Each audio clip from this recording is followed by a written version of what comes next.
What is happening out there, Rotoscouts baseball fans? Good to see you, gang. Welcome to a Monday show, starting the week out strong. 8 gamer to talk about here.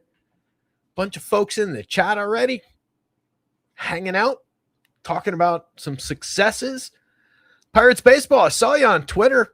Mentioned 5th place last week. You took one down over the weekend. Sounds like some success recently for our guy, Pirates baseball 0202. 5th place last week, right?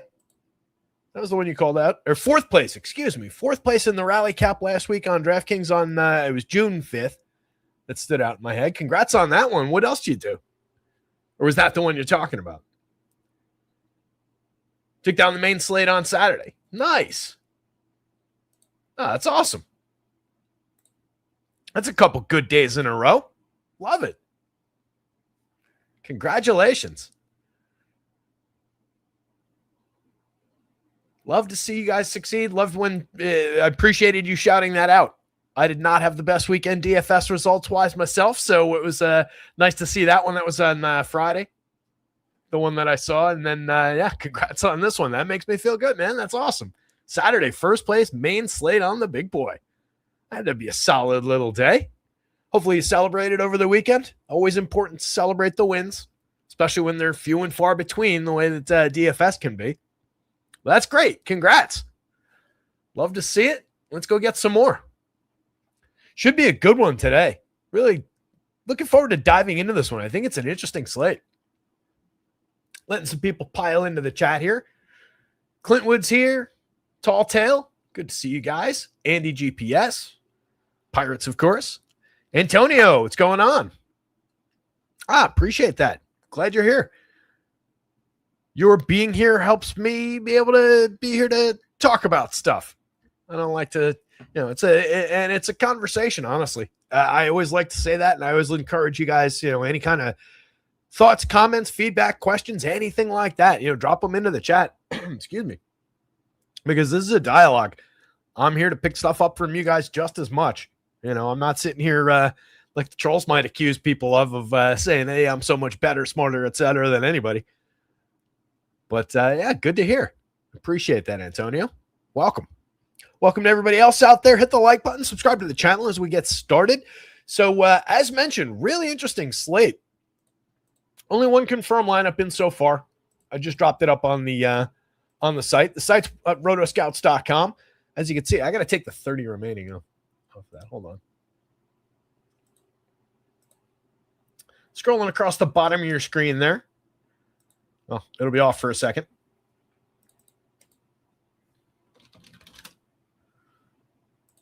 Just change it to this so I can keep on reusing it till they're gone. Some of the weeklies the Cubs bought for people are still sitting there, unclaimed. Weekly free weeks. People are winning with these projections. I don't know what else you guys need to hear. Go check it out, rotoscouts.com. 0 commitment required. Just sign up for a weekly plan. Use promo code CubsWin, all one word, capital C, capital W. You get a free week, free first week on a weekly. It'll renew at regular price if you don't cancel it in between, but you get a free week. That includes basketball and hockey for as long as they last. Let's go Knicks. Those will be up after this show for tonight's game. We won't talk about certain people deciding to come to town and ruin everybody's good time. Let's go Knicks. Hopefully it won't matter. Hopefully nothing stupid happens. House, what's going on? Good to see you. So diving into this slate, we've got some interesting games. I think the biggest wrinkle to call out immediately, and I mentioned it in Discord earlier, this 11-run total in the Athletics game. It's Brewers Athletics. Kyle Harrison's pitching for the Brewers. Jeffrey Springs for the Athletics. Much more targetable, in my opinion, on the Brewers side. I think that's very obvious. They're sitting there with a 6-run total. But the wrinkle on this game is that it's being played in Las Vegas. The Athletics are in Vegas for the week. They're at the AAA Vegas Aviators ballpark. And it is a pretty significant hitter's park. So is Sutter, where they play their home games. But this is at a higher elevation, lower than Coors, higher than Arizona. So it would be the second highest elevation in the league. A lot of thin air. It's also going to be like a 95-degree night in Las Vegas with the wind blowing out. All signs point toward massive, massive spot for offense. I'm honestly surprised it's not a 12 plus type total. It's looking like that kind of a day. Had to put my thumb on the scale a little bit to like reflect that impact in the home run model and get it where it probably ought to be. But I think there's also a very strong possibility that Kyle Harrison just kind of buzzsaws his way through that Athletics lineup, finds a bunch of strikeouts, misses enough bats that the power index doesn't really matter. 506 implied total, 507 implied total on the Athletics side of that one feels a little bit hefty against one of the better pitchers in the league, set to maybe dominate despite the ballpark, despite the conditions. Harrison projects out toward the top of our DFS board as well. Really interesting back and forth spot with him. So like I said, a lot more targetable with Jeffrey Springs on the other side. That's a guy you just want to go chase with some of those Brewers bats. They're the obvious chalk at the top of the board today. Everything else is more straightforward, but it is a fairly deep pitching slate. There are some targetable starters like in this first game. I like the looks of the Mariners and their 4.76 implied total to begin the day. 3 of these games start early, by the way. It's a, 6:35, I want to say? It's 6:35 and 6:40s. And then it's a weird, 6:35, 6:40, 6:40. 7:07, and then the last 4 games, there's a gap. Don't start until 9:38 East Coast time. So there's like a 2-hour gap. These first at least 3 games probably finish before the last 4 start. And then that Phillies Blue Jays is the 7 o'clock game. But the Mariners look very interesting. They're going up against Chris Bassett. Going the other direction, Emerson Hancock, who has changed up some things, has really improved this year. He's having a standout season, 2.80 ERA, a 3.40 xFIP, finding strikeouts, about a strikeout per inning on the season. Going up against an Orioles team that, solid total, mid-4s implied total. He has been probably overall pitching over his head.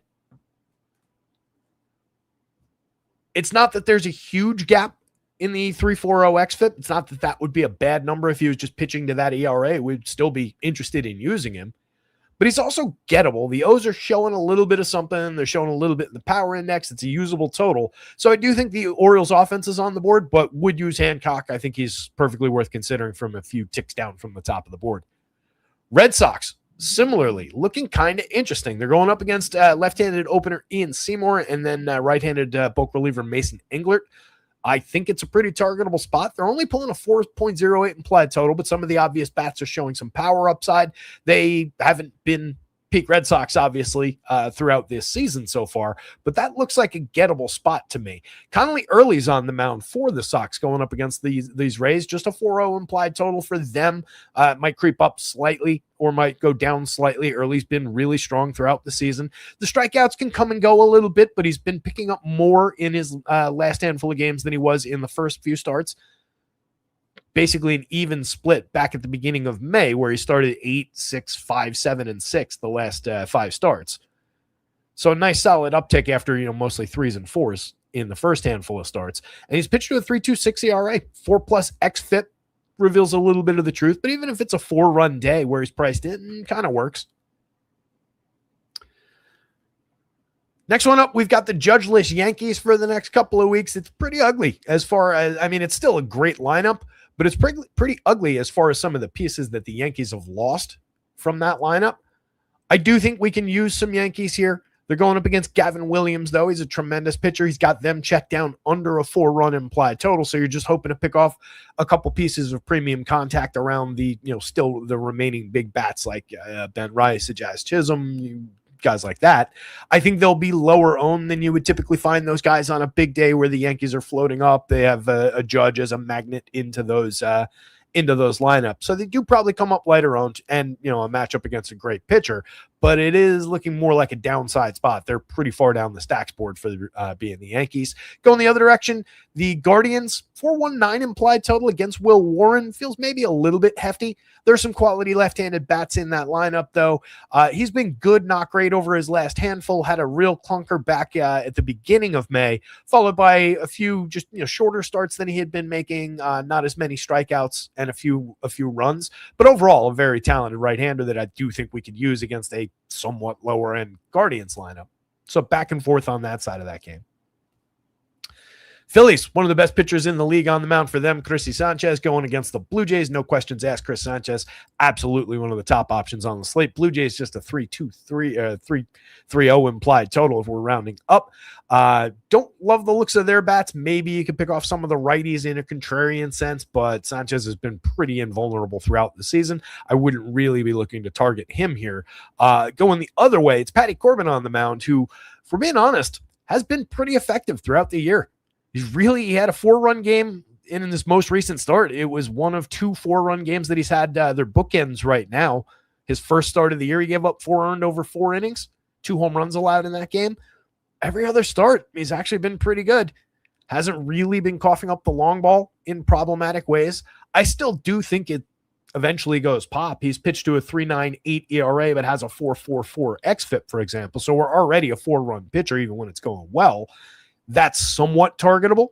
And then if we factor in the downside, we factor in a regression to the Patrick Corbin of old, then we're more targetable here. I had a difficult time ranking the Phillies out today because of a lot of that. They're drawing a solid 4.28 implied total, 4.30 implied total for them if you want to round that all the way up.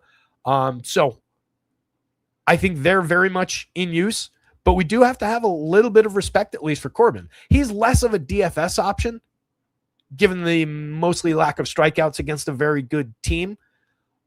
I don't love using him on the mound, and you're getting a lot of shorter outings out of him, but he has been somewhat effective. So it's not the absolute rush to roster Philly spot that maybe it would have been at the beginning of this season even. Astros and the Angels, Spencer Arrighetti, who's been mostly effective. He had a 4-run outing over just 4 innings against the Pirates in his most recent start. Prior to that, he hadn't given up more than 2 runs in any of his starts, had pitched deep into several games, was looking really good. We'll see how he can continue the run. Overall, has been pitching way above his head. 1.94 ERA, 4.94 xFIP. So that's a 3-run difference if we're looking at the underlying numbers.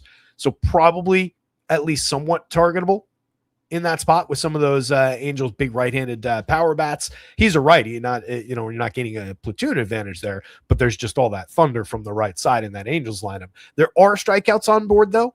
If he works 7 okay innings, I would expect him to come away with a solid, 6+ strikeouts against this lineup.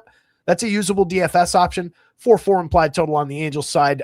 The Astros coming in at a 4.74 implied. They're going up against Grayson Rodriguez, who has been okay in 2 of his return starts and melted down in 2 of them, including the most recent one. He's got bookend starts in the 4 against Colorado most recently, 3 2/3, 7 earned runs, 8 runs total, 3 strikeouts, 3 walks, 2 homers allowed. In his first start back against a much more respectable Dodgers squad, also 3 2/3, 7 earned runs on 7 hits, 4 strikeouts, 4 walks, no homers allowed in that one. He's given up at least 1 home run in each of the last 3 appearances, but the second one, the third one against the Rangers and against Detroit, 2 somewhat gettable squads, he was okay. 5 2/3 of 4-run ball against the Rangers, struck out 5, walked 2, but allowed a homer. Against Detroit, that was his best outing, just 1 earned run on 2 hits over 5, struck out 5, walked 2, allowed a homer. Up and down performances, but the fact that we know that we could get him out there having a good day for 6 innings, the depth would be my primary concern still, just, kind of working his way back into form. So the fact that we could get him for that spot, I think he's at least a cheap usable option, but I don't really love the potential. I don't love the upside for a big strikeout day against that lineup. Andrew Abbott looks mostly like a target. He's pitched to a 4.06 ERA, but that is pitching over his head. He's got a 4.96 xFIP under that. Definitely looking like an option to throw some bats into. It's a really low total at 7.5 in this game, and the Reds are picking up none of it. 3.56 implied total for them. Feels awfully light going up against Walker Buehler, who does have a better xFIP, 3.88 xFIP. He's been pitching a little bit better under the covers than he has on the surface with his 4.53 ERA, but he's been mostly targetable for the last couple of seasons when he's been healthy and on the mound. I have no real issues taking some probably under-owned shots with the Reds. There are some quality bats in there. There's some guys drawing some power. Still no Ellie De La Cruz in the lineup. He's been injured, but there's upside in that Reds lineup. Bad ballpark, bad hitting situation in general, but Walker Buehler doesn't really contribute much to any downside for the Reds here. At worst, he's a neutral factor, and you're just dealing with the ballpark. I don't know. It doesn't look great from that total, admittedly. And it was another team that I was struggling with where exactly they should rank out against, say the Yankees against Gavin Williams. But I think they're a little better than that Vegas total might lead on. Nationals at the Giants, a 4.37 implied total for the Giants. They're going up against Miles Michaelis, who's just been serving it up throughout the season. I think that's a targetable spot. 6 earned runs to the Marlins in his most recent outing. 3 home runs allowed to that team. Could have a similar kind of a day, even though the Giants have been bad. I do think there are usable bats in that lineup. And then Logan Webb returned to form nicely. 1 hitter over 7 innings at Milwaukee his last time out. Just 4 strikeouts and a walk, but that's the nature of Logan Webb. You get a nice, deep, efficient start. Maybe not massive strikeout numbers, but you can compile some Ks, find wins, find quality starts. I like the looks of him against the Nationals here. 3.72 implied total. Vegas does as well. If nothing else, very good ability to keep the ball on the ground, limit the home run damage from C.J. Abrams, James Wood, and so forth. And then that big spot at the end of the night. Again, the Brewers class of the slate at 6.06 implied going up against Jeffrey Springs. I have my questions about the Athletics utility against an excellent Kyle Harrison. That said, he obviously comes with a big asterisk considering where he's priced on your pitching slate. He looks tremendous. He's at the top of the unsorted board. Or he's not. He's second on the board to Chris Sanchez. Second in price as well. But 10-4, 10-5 in that danger spot, and we're talking about second by fractions of a point here.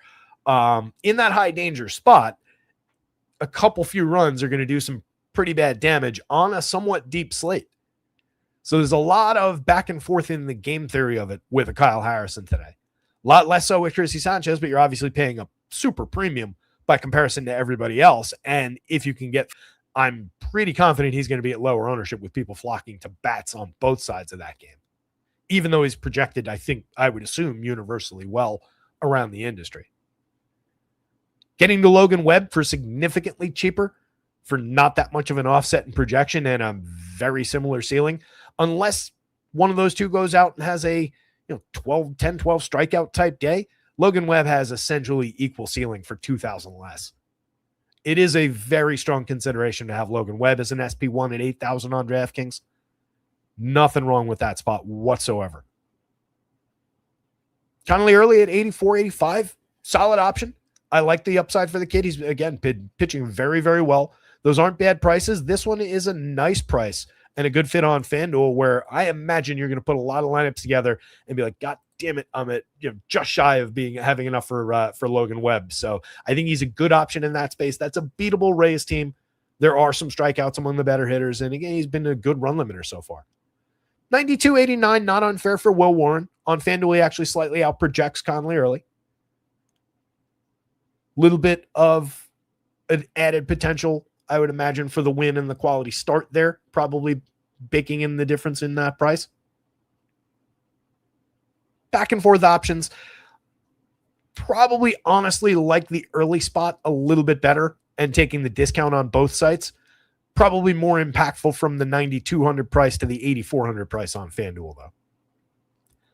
Gav just looks expensive at 10-9 for facing the Yankees. And still good lineup.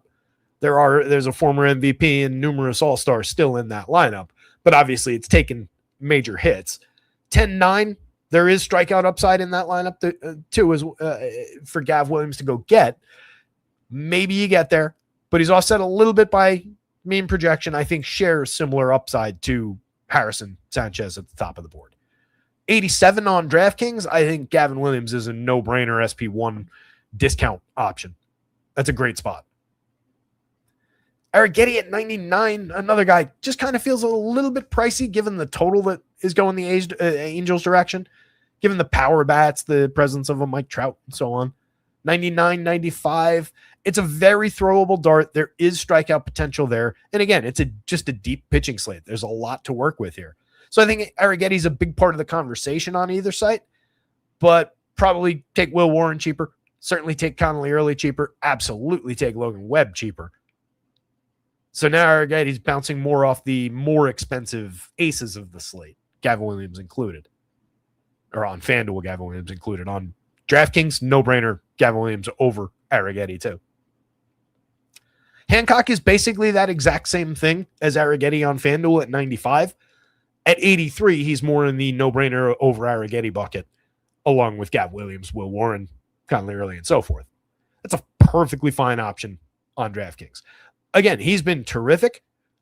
I do continue to think it comes back to earth at least a little bit, through the second half of the season. But there are very few things to point to that it's going to go completely bust. He looks like just a good pitcher. The Rodriguez one I have a little trouble really full-throatedly endorsing, considering how bad he's been in a couple spots, how you might still run into a limited outing as far as the overall depth. Like, as much as I believe he's got 6 in the upside to a quality start in him, he probably doesn't share the upside with some of these other guys for a complete game, certainly a complete game shutout, etc. Those are very cheap prices. He's a throwable-ish dart. There's a couple of really good bats in that Astros lineup. They look pretty playable on the board. They're fairly low strikeout throughout. It doesn't look like a great spot, even as a cheap dart for Grayson Rodriguez. But you do have kind of, as much as we have a deep board up here and a very healthy middle, you do kind of have a rough bargain bin. I think Corbin might end up being somewhat popular in the bargain bin there, decent as he's been for 6, for 7 on FanDuel. And again, I don't like that option at all on the mound. I think it's just more maybe he has an impact on the upside for Philly's bats as compared to where he would have come into the year against them. But it doesn't lead me to Patty Corbin shares. It's just I'm not drawn any more toward that Grayson Rodriguez spot. I don't really want to play Andrew Abbott against those Padres. He just hasn't really been good. Like I said, I don't fully believe in that Walker Buehler spot. He probably also draws some popularity, though, just for that low total, the 3.5 run total for Cincinnati. I have even less interest in Buehler if he's going to get it all popular, especially 72 on DK. He doesn't have the strikeout potential to, really back up significant ceiling. I don't love that. Springs in that AAA park in the heat with the wind blowing out in Vegas, the world against him. No, thank you. Even, we've talked about it before. You don't really want to use pitchers in that contrarian way. Like, oh, it's a bad pitcher going against a good team and nobody's on that pitcher, so I'm going to use him because he's cheap. That tends to not work out. That's a bad spot because it's a bad spot. Englert's working in bulk relief. I don't really trust what the upside really looks like in that spot, and I kind of want to get some Red Sox bats against. Bassett, again, we're leaning Mariners. Michaelis, tough ask at 5,000. He's been awful. And then Ian Seymour's an opener, so that obviously doesn't work. So again, really limited through the bottom. You might end up seeing a fair number of lineups come through process with 883 Logan Webb, Emerson Hancock. I have no issue with that combination. Doesn't share the ceiling that, one of these two guys maybe and one of these guys would. But obviously you're getting significantly away on price. Again, I think Harrison's interesting at the top of the board, though, because probably does come up a fair amount lower owned, even with the price disparity, just because of how much everybody's going to be hearing about that ballpark situation today.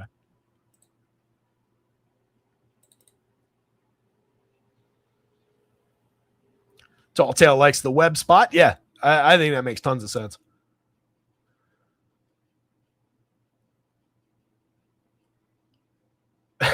Anthony Taylor, I don't know, man. Malignant narcissism. Politics aside, I think we can agree on that part of him anyway. You might like him for that reason. You might hate him for that reason. I don't know. I won't weigh in on that side, but I think we can all agree that at least that's the condition that we're talking about.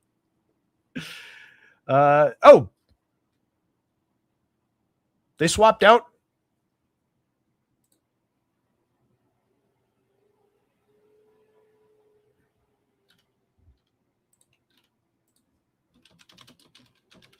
Hang on. Well, how about that? Trey Gibson starting now for the Orioles. Appreciate that call out. That snuck in on me as I was setting up the show. Chris Bassett to the IL. Trey, hold on. Yeah, Trey Gibson. All right.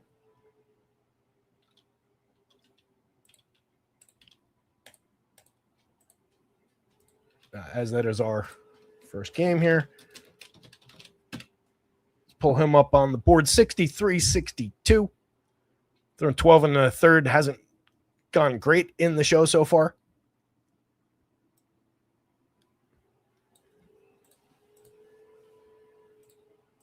Grab the minor league numbers here. The change will be reflected after the show. I'll get the projections updated. I'll get them in the back end. It's just too much process to sit here and bore you guys watching me input stuff on into Excel. In the minors this year, pitching at AAA as a 24-year-old, 9 starts, 38 innings, 3.55 ERA, a 4.11 xFIP. Been solid limiting home runs throughout his minor league career, except for last year after his promotion to AAA. 7 starts, 29 and a third, statistical blip, really, but did spike to a 1.53 home run per 9. It's not my favorite way to measure it. That amounted to 5 home runs to 139 hitters faced after the promotion to AAA. As a 23-year-old, basically right on track age-wise. This year, 22.4% strikeout, but an ugly 11.2% walk rate down on the farm. Last season across his minor league stints, which amounted to 120 and a third, 25 starts, had a 32.3% strikeout rate, 8.6% walk. The bulk of that was the high A and double A numbers, though. Dipped down in those 7 AAA starts after the promotion. Again, 22.3% strikeout rate. Walk was consistent right at 8.6%, but obviously a big change after the step up in class. Getting another step up in class here, again, has thrown a few major league innings this season. Has not been effective in terms of the strikeout at all. Has walked a few too many hitters in the tiny sample. I would say really concerning would be some significant premium contact numbers in that small sample, though he has kept launch angle down for you a little bit, giving up a couple home runs. But just a 5.5% swinging strike rate seems really problematic. You can see the numbers in the xFIP Sierra and everything, but again, that's an unfair small sample. That amounts to 2 starts and a relief appearance. The most recent outing was on the 27th. It was against Tampa. He went 5 2/3, 1 run ball, solid day, 6 hits, 1 strikeout and 4 walks, though. So his numbers for that game, 1.59 ERA. And again, this is crazy small sample, but 1.59 ERA that day, 5.38 xFIP. If you care about xERA, which is, a bad stat, 8.79. So again, got away with a lot that day. Gave up 1 earned run in 2 innings to the Athletics and 3 earned runs in 4 2/3 at Yankee Stadium on May 3rd. He struck out 2, walked 2, but gave up 2 home runs on that short day. I think we look, at worst, equally targetable as we did when this was Chris Bassitt with the Mariners. I doubt this brings their total down in any way. Bassitt himself has been, mostly clunky through the season, 5.27 ERA, 4.92 xFIP, so that was already looking pretty targetable. Where we'll see maybe a difference once I get the numbers input and probably have to assign some averages through the minors to this kid is probably in a little bit of the contact numbers, just with the small sample skew from what we've seen in the majors so far. And then when I get some minor league numbers around that to average it down, we'll probably see a little uptick for Mariners power, which is good because we already like the Mariners power spot a little bit. And I drew the home run pick of the day from the Mariners. So interested in Seattle bats even more now, but ignore the Chris Bassitt on the board. I'm going to leave it there so I don't have to remember to copy paste it back later on, though. Emerson Hancock at 83 at 95, 25.8% strikeout, a 5.5% walk, 2.80 ERA, 3.40 xFIP, 3.33 Sierra. Again, these are notably higher than that, but even if he was just walking in the door with that on the surface, he'd still be a recommended option today. He looks good. He's going up against an Orioles team that does have a 111 WRC plus over 1,600 plate appearances against right-handed pitching this year as an active roster. They're drawing a 10+% walk rate as an active roster. This projected version of the lineup, let me actually click the lineups button. See if we got this one. These guys draw a fair amount of walk is what I'm getting at. Not that Hancock's giving it up. Hancock is right in the mold of what these Mariners look for, this 26 to 26 plus strikeout rate and a 5 or lower type walk rate. That is just consistent throughout the Mariners' strong pitching staff. Yeah, no Orioles lineup yet, but a lot of, again, to the point, a lot of solid options for walk, a lot of guys who hit the ball pretty squarely in this Orioles lineup, a healthy total in a good hitting environment. Some underperformers in the grand scheme of things, but some very good upside power bats. 2 guys in the lineup with 13 home runs apiece already.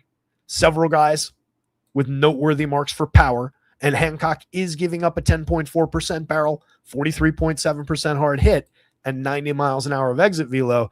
So say it with me. We're over the line, and at the line. Twist on that last one. 3.69% home run rate, probably right on track, but it wouldn't be at all shocking if that was 4.25, a little bit higher. So there is power on board as much as Hancock's been pitching well and getting away with it, and that would account for some of the difference that you're seeing there. So absolutely would play some Orioles bats. I think that's a two-sided situation, and then it's just Mariners leading the way in this one. Starting at the top of the Mariners lineup in this confirmed version now, Cole Young up top, 3,500, 2,800, good way to get things going. Hitting ahead of their key bats. When they came out strong through Sims on the Fangraphs game Sims, he was a big part of it. Just being cheap up there, filling in a key position.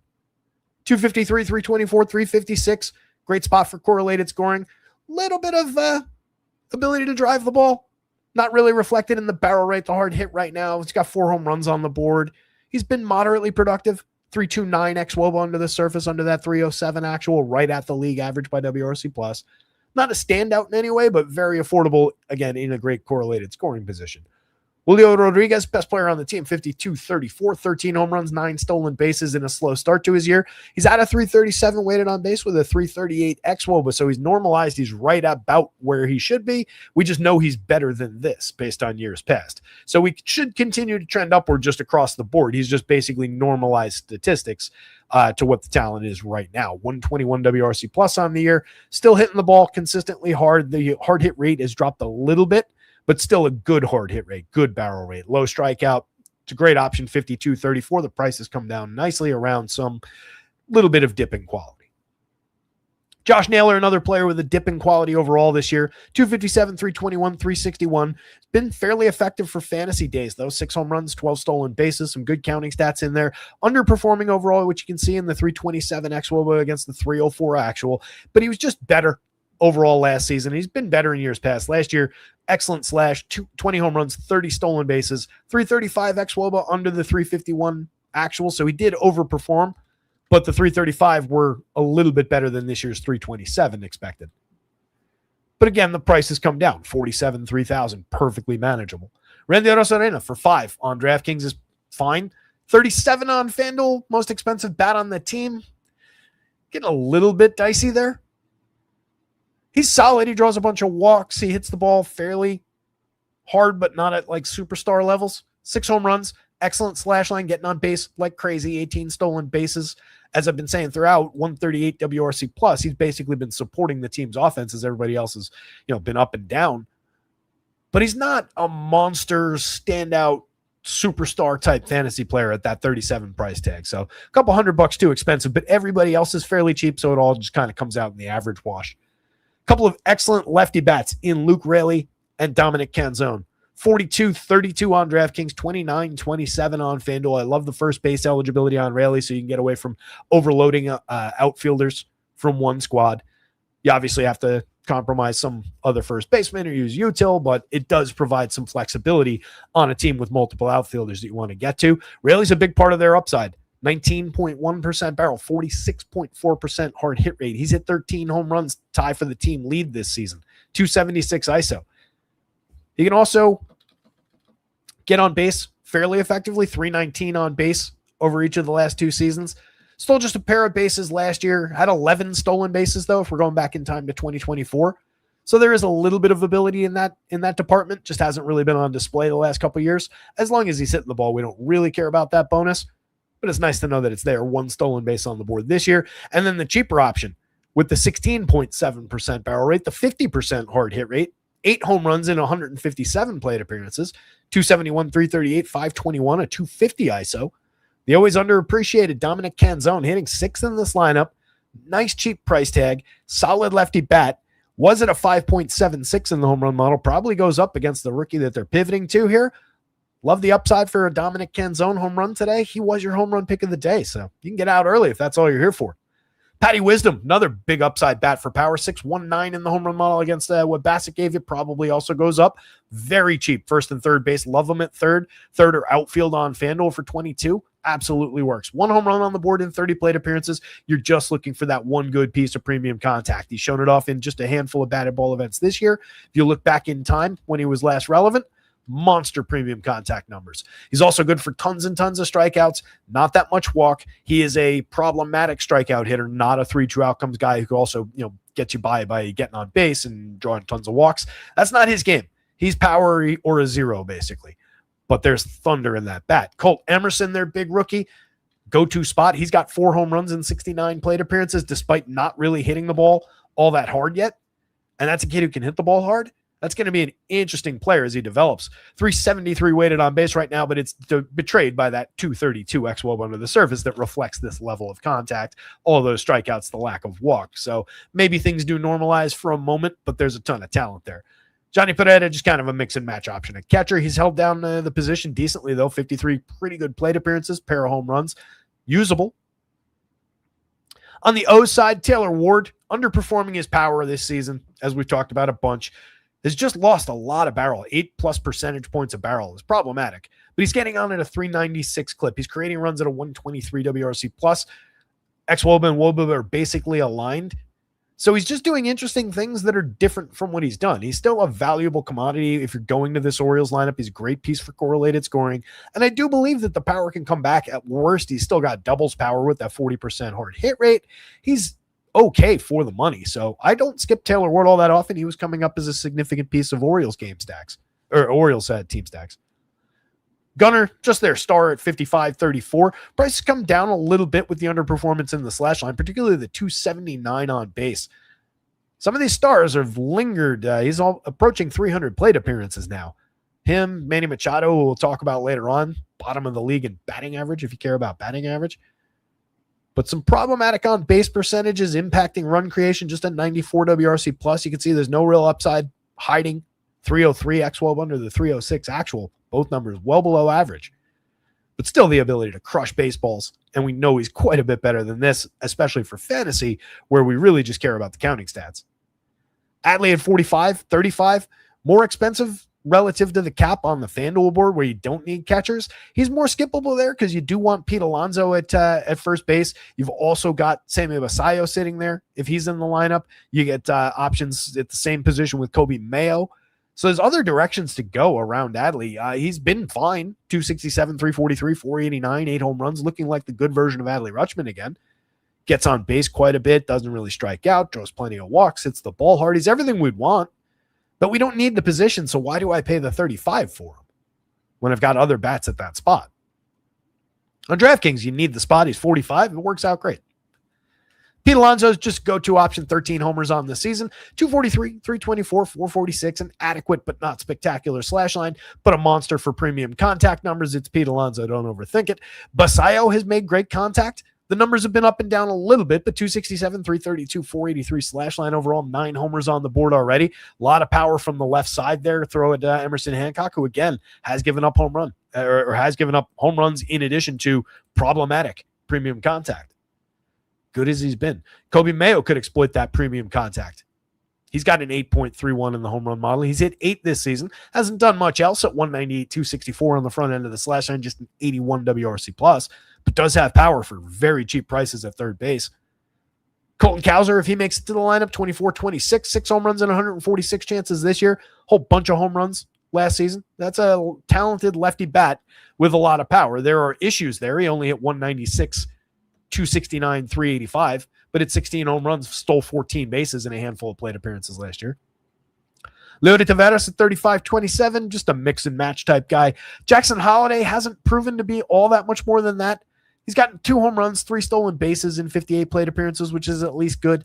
A couple well-struck balls, but just a lot of inconsistency. Hasn't really paid off the degree of talent that he has, or the prospect pedigree anyway. But an interesting enough 338 xWOBA if we're just fishing for cheap options at second base down the bottom of the lineup. He's affordably priced. I won't go as far as saying he's cheap at 4,000, 3,000. Mariners bats. Emerson Hancock on DraftKings. Orioles bats. Emerson Hancock on FanDuel. And don't think we're going to lean into the Orioles pitching change.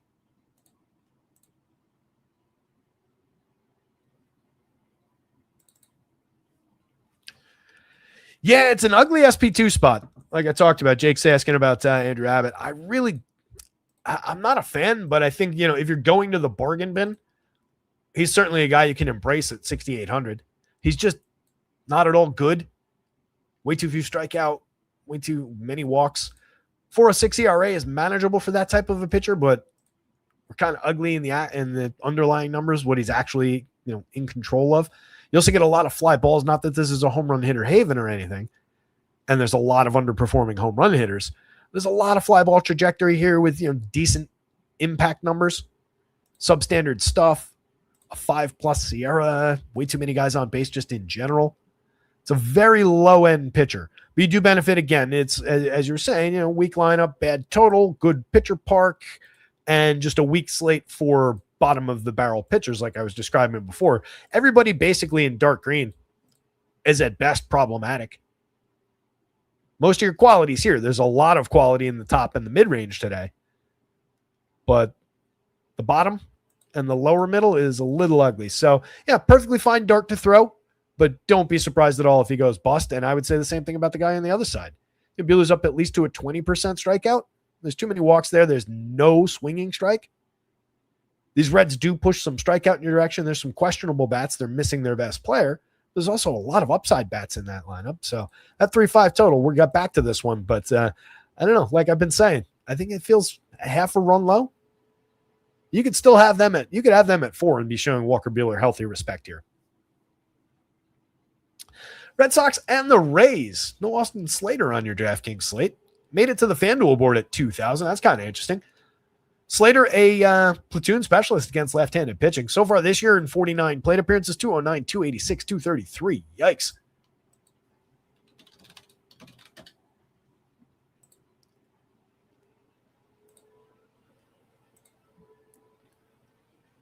That has 45 of those 49 plate appearances have been against lefties. So he's really been scuffling this season against at what he's supposed to be good at. Come on.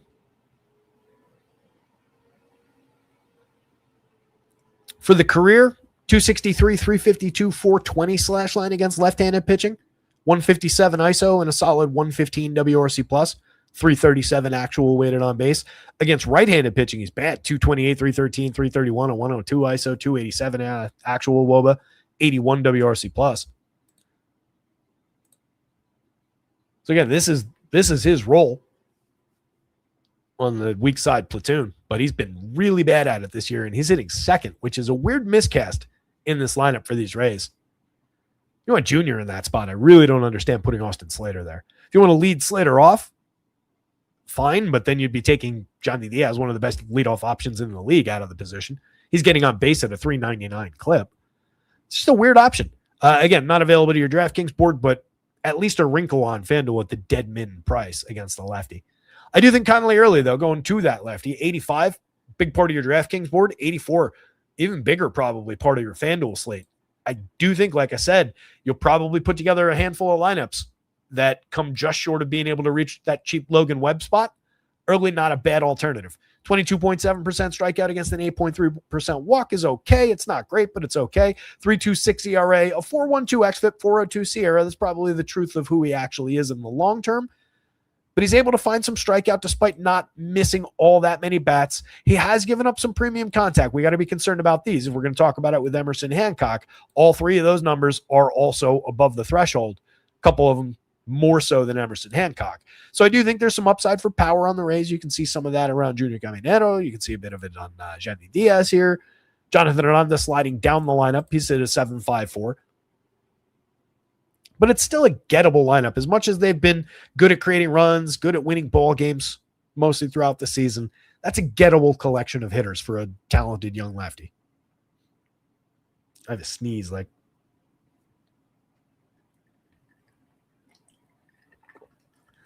Hopefully that helps. Sinners was on again. It's ending over there on mute. Watching Sinners on mute defeats a lot of the purpose. Good movie. The combination of Seymour and Mason Englert. Englert comes in at 55 on DK. 21 innings in one start, and then all relief work after that. Don't love the option even for cheap. 17% strikeout. He's not really walking anybody against that. He does have a 12% swinging strike rate, so maybe you find a few additional Ks against this Red Sox team. There are a few targetable bats in there, but there are also several guys in the mid-teens this season. That's a big gain for a guy like Willie Abreu, but he's been pretty consistently in that range throughout his 268 plate appearances this year. I don't love the spot, even at cheap, on a short slate for cheap pitching for Englert. He did go 5 in bulk relief in his last outing. Faced 19 hitters, gave up 1 earned run on 4 hits. That was against the gettable Tigers. 3 strikeouts, no walk. Prior to that, 3 1/3, 2 1/3 as he got stretched more in bulk relief. Did make a start, like a long relief type start, 3 2/3 innings. Gave up 3 earned runs, 4 runs total on 7 hits to the Cubbies. That was all the way back on April 7th, though. The 3 1/3 came on May 8th, actually, so there's a gap between that one and his 5-inning outing.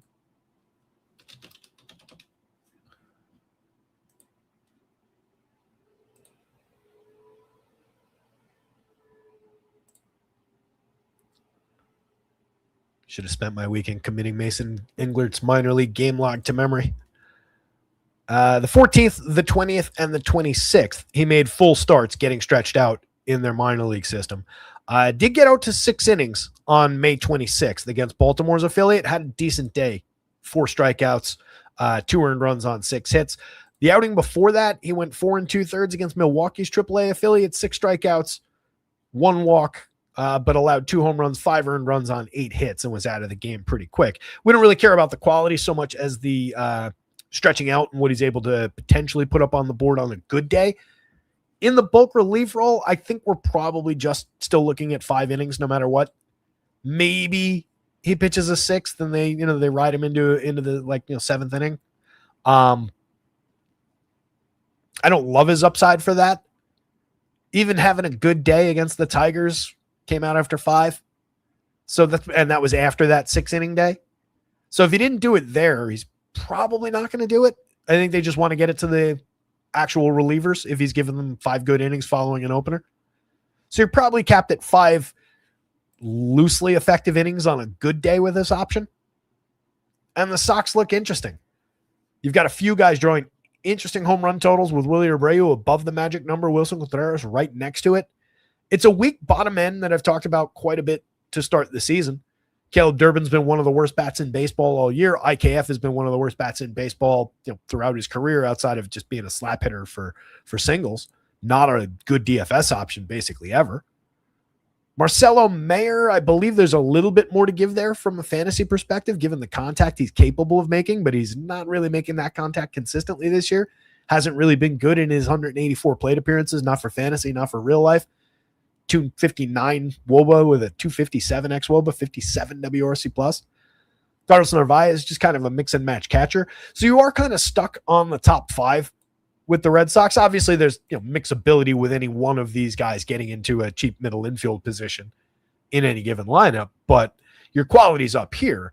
And that is where everybody's going to go who uses the Red Sox in this gettable spot. But I do think they probably slip under owned at that 408 implied total. It's not really leaping off the board. And they simmed out really well. Gettable, usable prices too. Nobody over 5,000 on DraftKings. A little bit more expensive on the FanDuel board unless you're really embracing that bottom end. There's a lot of flexibility through there. But if I'm only taking four shots at it, it's probably from this collection.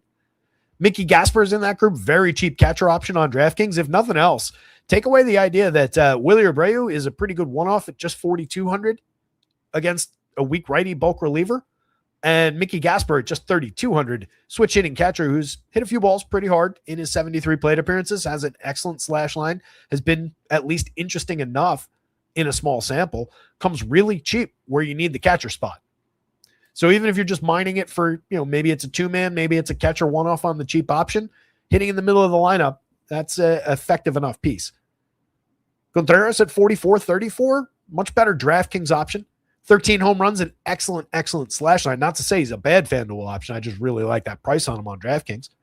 Tons of premium contact, a 242 ISO, a lot of extra base hits along the way, 403 weighted on base with a 399 xWOBA. There's nothing unrealistic about the numbers he's putting up. This is who he is. Again, Abreu, love the power upside. Only 7 home runs on the board. I was tempted to make him the home run pick of the day, but I've overused him a little bit, I think, early in the season. He's frequently the Red Sox pick. I've used him a couple times already, I think, is the main pick of the day. So I didn't go that route, but really good option. Love the upside for a home run. Ceddanne Rafaela, Jarren Duran up at the top. Guys who are always at least reasonable for counting stat upside. 49.36 is probably an overpay for an underperforming Jarren Duran. We know how good he can be at putting together some decent counting stats, and he's even kind of doing that. 32 runs, 33 ribbies is okay. 10 home runs, 11 stolen bases is okay. Over 259 plate appearances. The slash line has been dead, though. 274 on base, particularly. You can't lead off with 274 on base, no matter how many bases you want to steal. And what's really concerning is the 294 WOBA, as bad as that is, a 302 xWOBA is not giving you much upside for improvement. He is hitting the ball infrequently hard. 11.5% barrel is pretty good, but 40.6% hard hit. He was at 46.8 against the 9.5% barrel and similar numbers the last 2 years. So you are still kind of paying a premium, and especially within this team stack for Jarren Duran. But I continue to believe that there is also realistically more talent than we've seen, even with the underlying numbers. He's also underperforming in the underlying numbers, if that makes sense. Rafael at 35.29, solid slash line. We've seen this before. I've talked about this before. Puts up good counting stats basically no matter what, but the slash line's going to crater at some point. 116 WRC plus. You can see a lot of that in the 301 xWOBA next to his 346 actual. But good options, at least 1 through 5. And again, Durbin's a cheap mixer. Just 192, 253, 291. Really, really going through it this year. He's low strikeout. He's low walk. There are a lot of balls in play. So any given slate, he could give you 2 singles and a run scored, a stolen base maybe every now and again. But it's been a bad 200 plate appearances. He's difficult to reach, but he's cheap. Fills third base, second or third on FanDuel. He's an inoffensive option.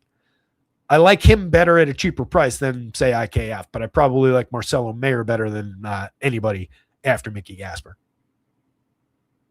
On the Rays side, if you're going to them, Johnny Diaz, absolute priority. 5,000, not a bad price. 39, same thing against the lefty. Any lefty in baseball, you can throw Johnny Diaz into the mix. 325, 399, 526 on the season. He's hit 11 home runs. Just continues to be one of the best bats in baseball. Super low strikeout at 12.8%. Hits the ball hard. Excellent option in the leadoff role. Even if you're just getting a correlated scoring day out of him, still very, very strong option ahead of Junior Caminero, one of the top power bats in the game at 14 home runs, 277, 376, 498 on the season, a 221 ISO, 11.9% barrel, 47.9% hard hit. Those numbers slightly down for him, but still very, very strong in a vacuum. I would argue that you could say he's a couple $100 cheap on both sides. 6,000, 4,000 for him against the lefty who does give up premium contact. Not crazy. Ryan Velati's had a pretty good 104 plate appearances.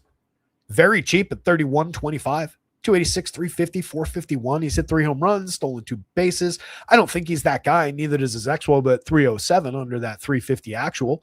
But you're really paying no tax for the success so far. So if the sites don't notice and he continues to hit cleanup, you can go there. Righty bat against the lefty. He's not exactly hitting the ball hard, but he's putting a lot of balls in play. He's drawn an interesting enough walk rate. If he bumps into that for Connolly early, could just be a correlated scoring guy, but it's a very cheap price. And right now, at least, is put up numbers that have been better than just another outfielder. I don't love him at first base, though. Aranda's somebody you want at first. You've also got Johnny Diaz there. So just within this team, I don't love him at first base. And then just in general for the position. Aranda, solid barrels and hard hits, 11 home runs, excellent slash line, 380 on base most particularly, 380 xWOB under the 366 actual shows a little additional room to go, but he's already tremendous. 271 very good plate appearances, 133 WRC plus. The bottom of this lineup also kind of tails off. I think it's probably a little bit more high quality than the Red Sox side. Ben Williamson, just a mix and match piece. He gets on base, but he doesn't do a lot beyond that. Doesn't even really steal bases. He's got 5 on the season and 147 chances, just a 95 WRC plus and no interest in contact. Taylor Walls, we found some up and down success for DFS, particularly around stolen bases before, but again, not consistent enough through the slash line, through the run creation department to really want to get to him all that frequently. Mix and match guy at the absolute best, but very cheap. I don't love occupying short with him. Second base, more reasonable on FanDuel. Nick Fortes is a catcher who can drive the ball from time to time. You could get away with a Nick Fortes option. He also just puts a lot of balls in play. So you get opportunity after opportunity for just some random success to work into your life. So if you're just throwing darts at a cheap option down lineup, especially on DraftKings where you got to fill catcher anyway, he's on the board. He's not appealing, but he's on the board. And then Sed Mullins, I think, is loosely appealing if you're dipping down to that spot already. 32-26. He's got the upside of more than just just another outfielder. 182, 267, 294. He's come with a lot of downside so far this year. But he really had improved upon those numbers over the last month or so. His month of May was fairly strong.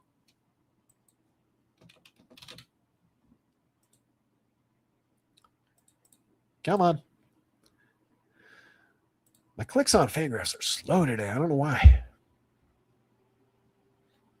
If you use Fangraphs and you're not a member over there, sign up for a membership. Give those guys a little bit of money every year. They're the backbone of the entire baseball industry. The statistics and what we do here anyway, industry. But that also does, if you actually have a membership and you log into the Fangraphs site, it dramatically improves the just functionality of the site, clicking from page to page and so forth. What I wanted to get at, Sed Mullins, for one, the last 5 years running, 30 home runs and 30 stolen bases back in 2021. We never hit those heights again. But the following 4 seasons, starting in 22, working into the future, 16 and 34, 15 and 19 in fewer plate appearances, 18 and 32 in 499 plate appearances, 17 and 22 in 498 plate appearances. So you get a lot of upside around counting stats in an ongoing sense from Cedric Mullins. He's hit 5 homers and stolen 10 bases this year in his 215 plate appearances at age 31. He's not really striking out. He can strike out quite a bit in some of his previous seasons, but right now he's really made improvements there.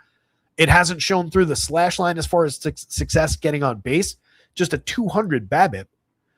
So arguably he's gotten really unlucky on some of his batted ball events.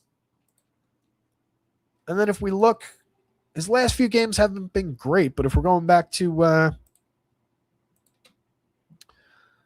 since the beginning of May, 103 WRC plus, 239, not a great average, but again, we're dealing with a nothing batting average on balls in play. He's pushed that up to 260 at least in this stretch. But 239, 346 on base is tremendous.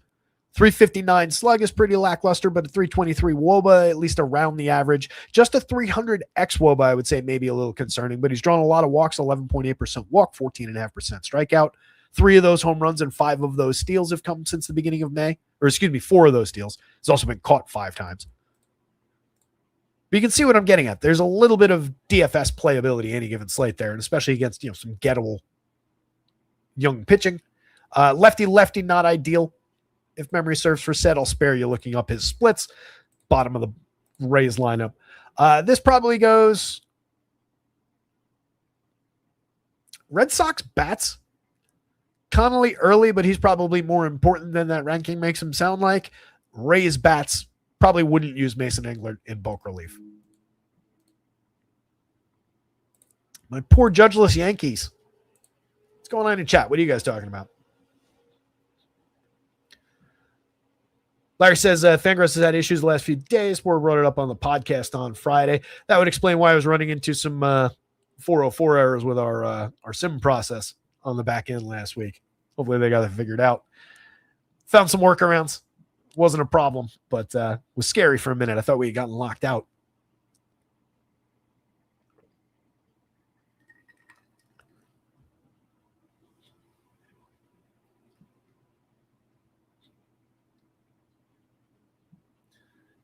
Larry had asked a little while back, and we'll get to this spot again in a little bit.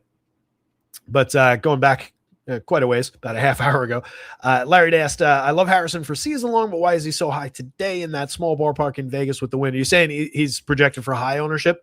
My hope was that we would get a little bit of a ding for ownership with people wanting to get the bats in that game. But he's been spectacular. I have no issues, to be perfectly clear, using Kyle Harrison in that spot. I think he is plenty good enough to tear through that lineup, find his strikeouts, if you're not allowing contact, the ballpark's not going to be a problem. So more than enough upside for him. Could absolutely wreak havoc. Comes with a major asterisk in a way that he doesn't usually come, especially in recent memory. But absolutely would. But again, I was kind of hoping I would be doing that maybe on an island with just a few others. No Yankees lineup yet. 3.89 implied. They're going up against Gavin Williams, who has been tremendous this year. 29% strikeout, 13.9% swinging strike rate. That should have some upside against the Yankees lineup that certainly has some Ks in it.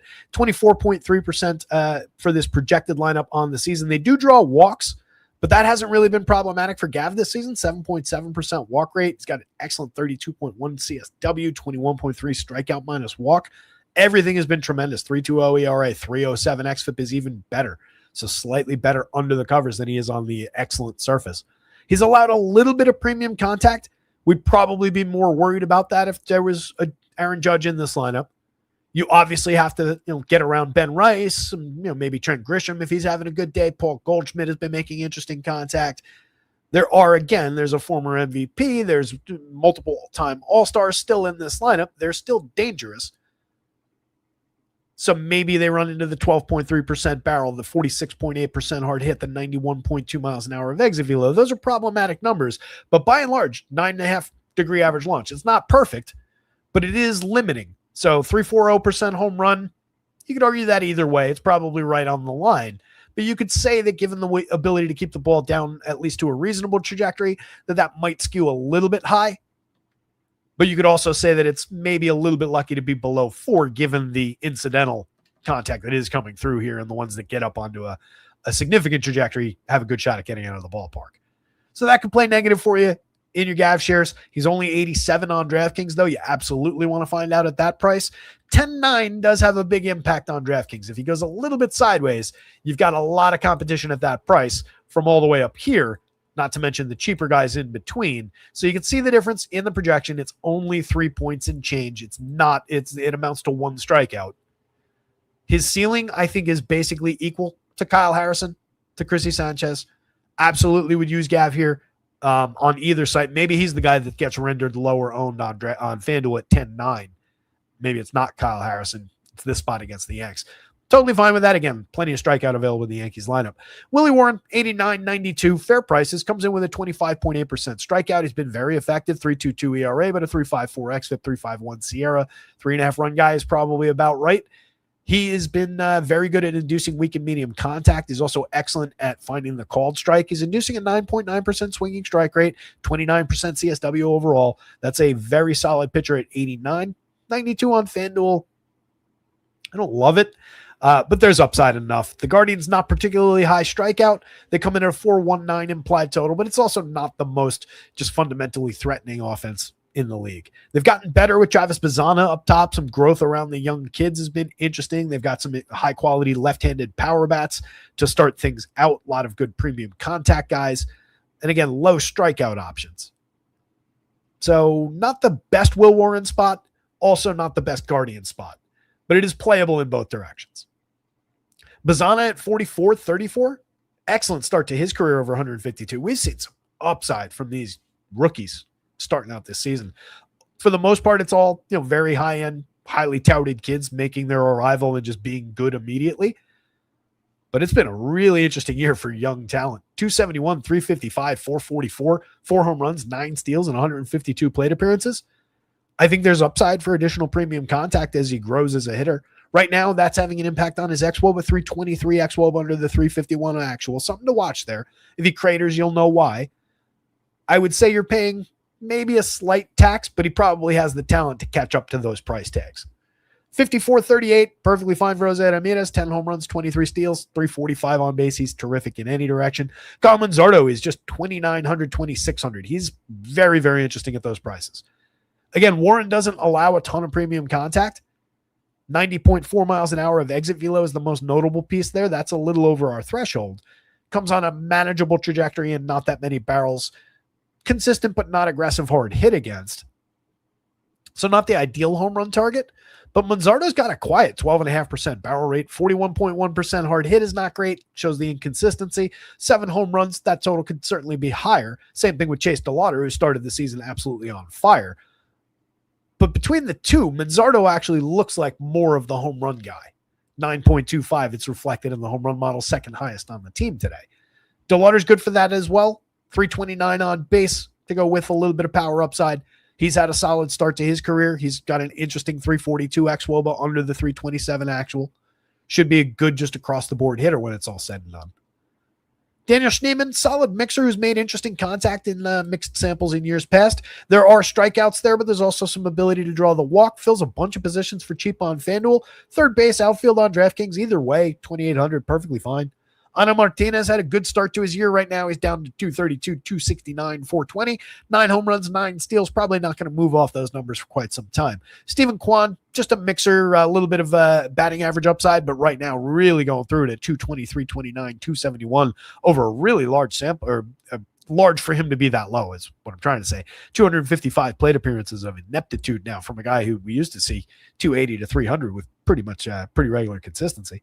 Patty Bailey here to do the catching, not much hitting, but 2 home runs every now and again can make some impact. 6.5% barrel rate, a lot of strikeout, a lot of 0 days out of Patty Bailey. Brian Rocchio, not just here for defense this year. 5 home runs, 11 stolen bases, getting on at a 360 clip. That's an interesting enough wraparound guy. 3,400, I don't love occupying him shortstop with him. He's continuing to make the same light contact he has in years past. I don't think there's actually demonstrable growth here. I think he's just had a good 238 plate appearances. But you're not paying for it really, at least not on DK. This maybe a little. I do think you'd be paying for it positionally, though, against some of the other higher quality shortstops on this slate. Good as he's been, 319 xWOBA kind of tells that story too, under the 343 actual. Slightly below average versus well above. On the Yankees side of it, not to do them a disservice, I kind of breezed through. Trent Grisham making great contact still throughout the season. Low strikeout, high walk, does interesting things, even though he's kind of in the front end of the slash line at 222, kind of been scuffling. 335 on base is okay. 401 slug could be better. 179 ISO could be better, especially given the contact he's made. That's where you see a little bit of the underperformance. 329 weighted on base, but a 353 xWOBA.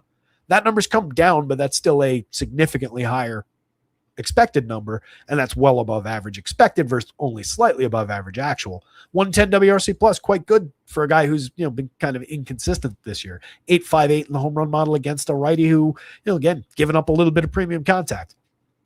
Rice is your guy. If you're going Yankees, you want Ben Rice in most of what you do. You do have a positional conflict that sucks with him and Paul Goldschmidt if Goldie's in the lineup, but Ben Rice is the guy. Monster premium contact, 18 home runs, a tremendous slash line as well. Just does judgy-in things from the left side. Knock on wood, it continues. Goldie at 42, at 33 is a solid alternative if you can't reach the Ben Rice price. Assuming that Goldie's in this lineup, should be seeing more opportunities with Judge out. 7 home runs, excellent slash line in his 147 plate appearances. Came in to play out the string as a bench player, but again, going to be getting chances here. Creating runs 42% better than average by WRC plus in the half season sample, or half of what everybody else has sample. Belly, former MVP, 51-37, going to have to carry some weight here for the Yanks. Having a very good year across the slash line. A lot of runs created, a lot of runs scored, 138 WRC plus, excellent weighted on base and xWOBA under the surface. Carrying an interesting 203 ISO. Some more extra base upside, even though the power is in the home run department, maybe slight couple ticks down from the superstar level. You do get a lot of extra base hit and a lot of power output out of Cody Bellinger, and he could turn on the home run stroke, I think, here to cover for the Judge absence a little bit. Guy who's really got to get it going, though, is Jazz. 46, 3,000, 8 home runs, 16 steals. He's paid off a little bit of fantasy upside, but nowhere near as much or as consistently as we expect from a player that good. 288 xWOB is really concerning me under that 312 actual. That shows that he's actually overperformed his quality this year, and that's really ugly because those numbers are not good. 98 WRC plus so far, but tremendous upside as we've seen in multiple years past for, at worst, fantasy counting stats on any given slate. Also fills a really interesting position at second and third eligibility, and he's gotten cheap, especially on FanDuel at 3,000. Spencer Jones, for all the hype, all the talent, to be just 2,300 after 31 plate appearances, kind of surprising. Yankee fans, I think, were hoping that he would take off like a shot. 250, 323, 286 so far. Hasn't made any good contact. Well, shouldn't say that. 73.3% hard hit rate is stupendous. 0 barrels is not great. No home runs on the season. Has stolen a base. Just the 78 WRC plus. Nothing to talk about through the ISO, the weighted on base numbers. There is a lot of talent there. There's also a judge-sized body if you're just looking to replace the uniform. Very, very cheap mixer in the outfield for the Yankees at worst. Anthony Volpe, more interesting for counting stats than he actually is talented. A dart you can throw, but I do not love occupying short with that talent for any price. 36, he's okay on DraftKings. 35 on FanDuel. I don't know how the hell they arrived at that. That's a bananas price for Anthony Volpe in one of his good years. Right now, over 67 plate appearances, 211, 328, 316, a 105 ISO, a 299 weighted on base, and 89 WRC plus. This is a $3,500 shortstop. He's really, last year in nearly 600 plate appearances, sure, he hit 19 home runs and 18 stolen bases that everybody likes to get excited about, but this was a 212, 272, 391 hitter. 286 weighted on base with a 301 xWOBA, 83 WRC plus. Anthony Volpe is not good, says the Yankees fan. I am wearing the Yankees hat, right? Yeah. Would be great if I was wearing my Rangers fan hat as I was saying that. Ryan McMahon, a better option from down lineup than Anthony Volpe any day of the week. 6 home runs, 3 steals, not having a good year, 208, 263, 346, but we have seen multiple consistent seasons out of Ryan McMahon of quality. Feel like he goes out and homers every time I talk about him lately. 172 bad plate appearances, but 6 homers, 9.4% barrel, 49.1% hard hit, down from previous years, but looks a lot like that guy. Strikes out too much, not walking as much as he did in the past, has a big impact on all the on-base related numbers, but that's a really good power bat from the left side for cheap, again, against a pitcher who's given up some premium contact this year.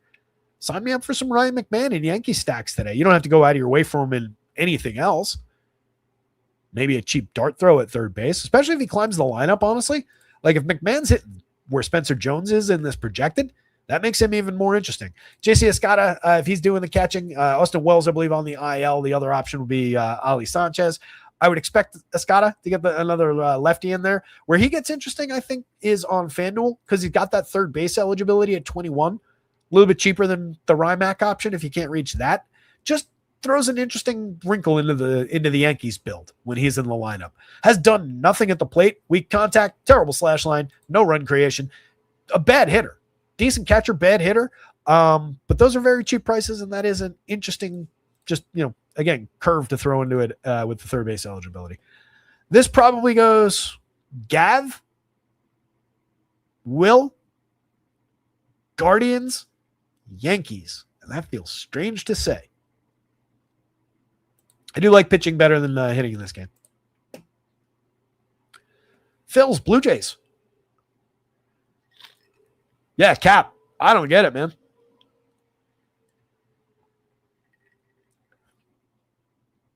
Not performing at $3,500 price. FanDuel says he has $3,500 talent. Nails it.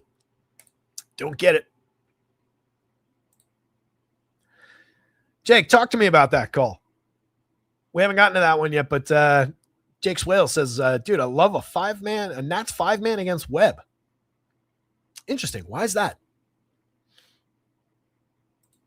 Oh, Clintwood called out. I guess we got the Yankees lineup in the last couple minutes while I was talking about it. So all that ranting about Anthony Volpe is for naught because apparently he's not in there. It's Jose Caballero, who is a much better option. Inconsistent contributor, but has been interesting with a handful of home runs this year and mostly here for stolen base upside.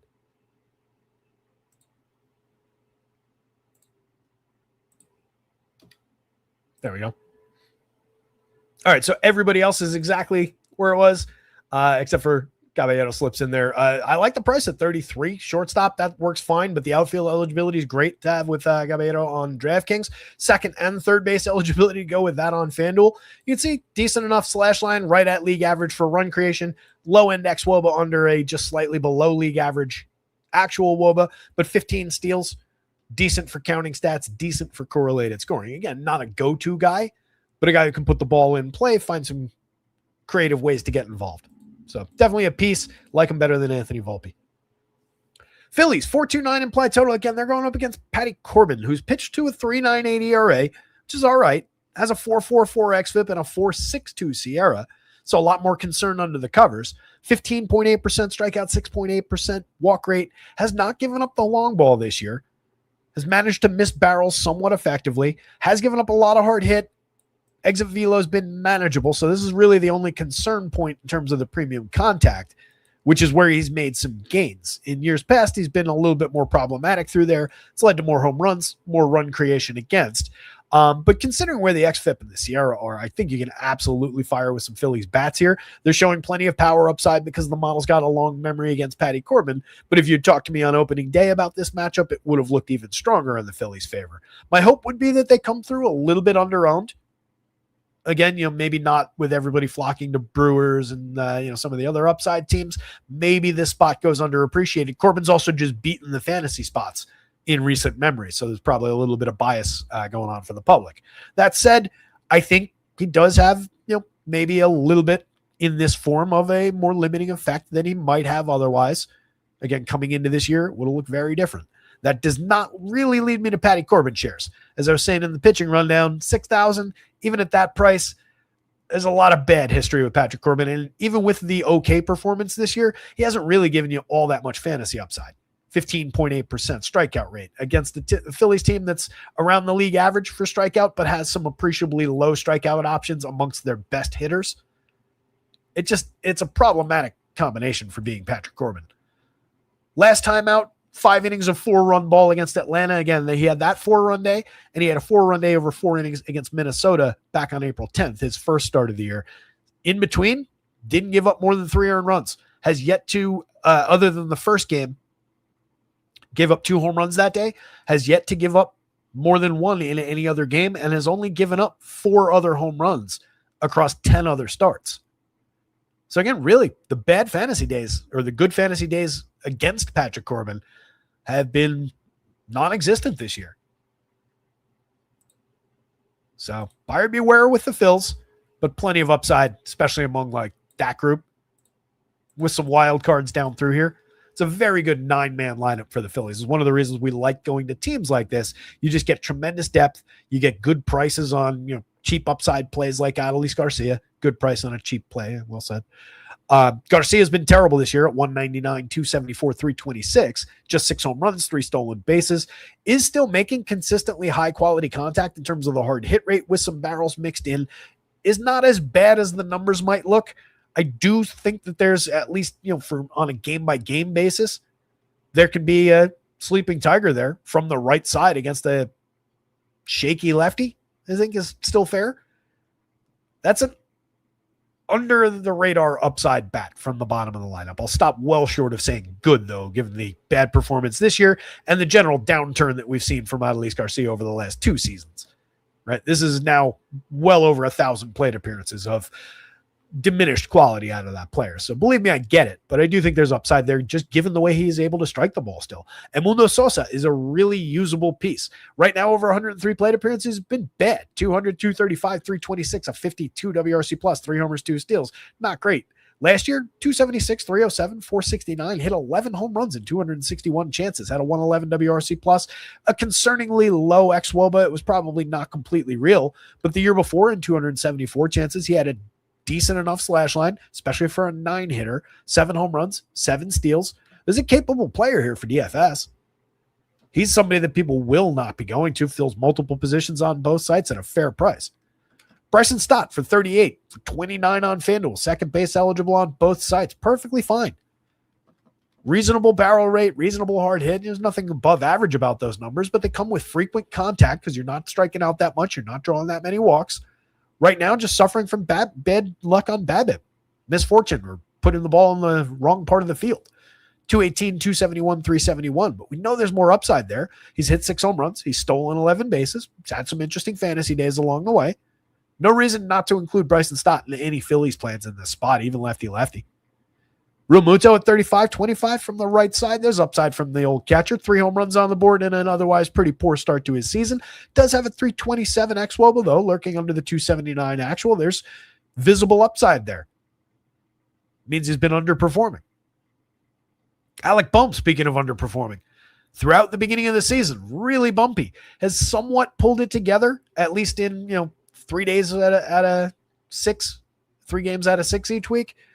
We need to get the rest of the consistency back. He's at 224, 282, 359 on the season with 7 home runs on the board, just a 77 WRC plus. Nothing to like about those numbers. But this is a guy who last year, 287, 331, 409. Year before, 280, 332, 448. Year before that, 274, 327, 437. You take my point, I think. That's probably 1,800, 1,500 plate appearances of high quality. That guy didn't just go away. So there is going to be an emergence from Alec Bohm, at least in a playability sense, and he's really cheap at third base.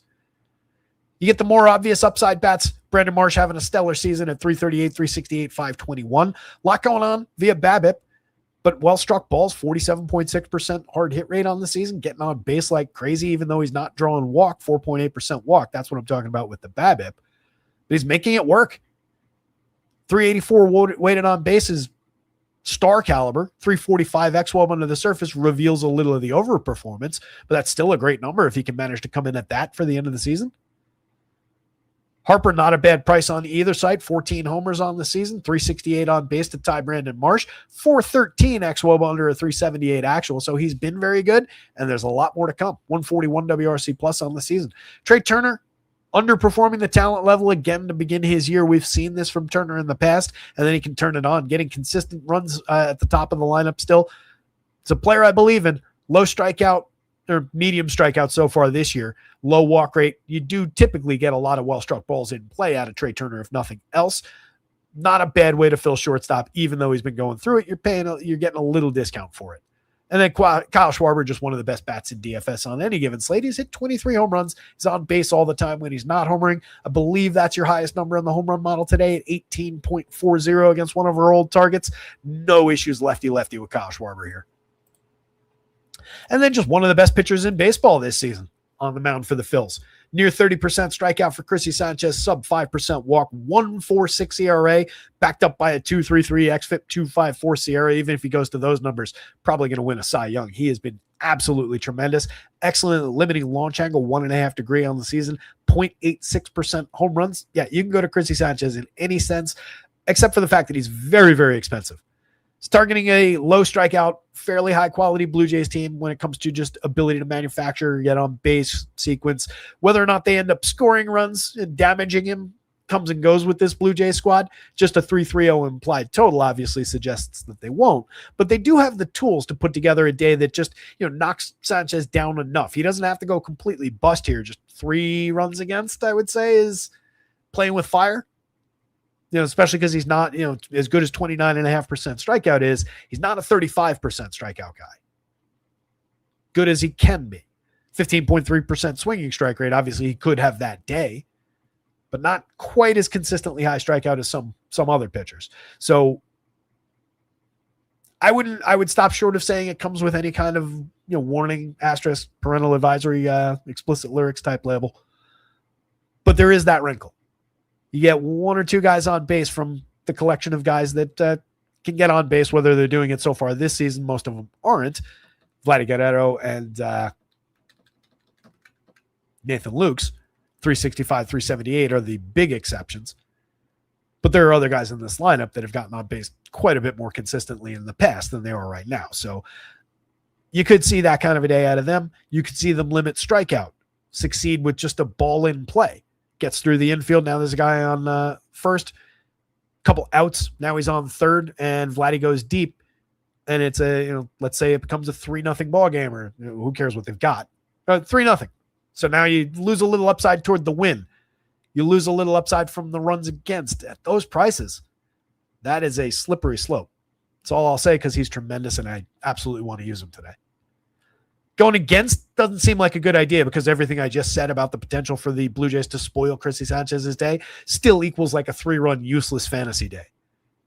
That's like their upside today. They really don't have a very high ceiling. They'll be super contrarian. You can go to them for that reason.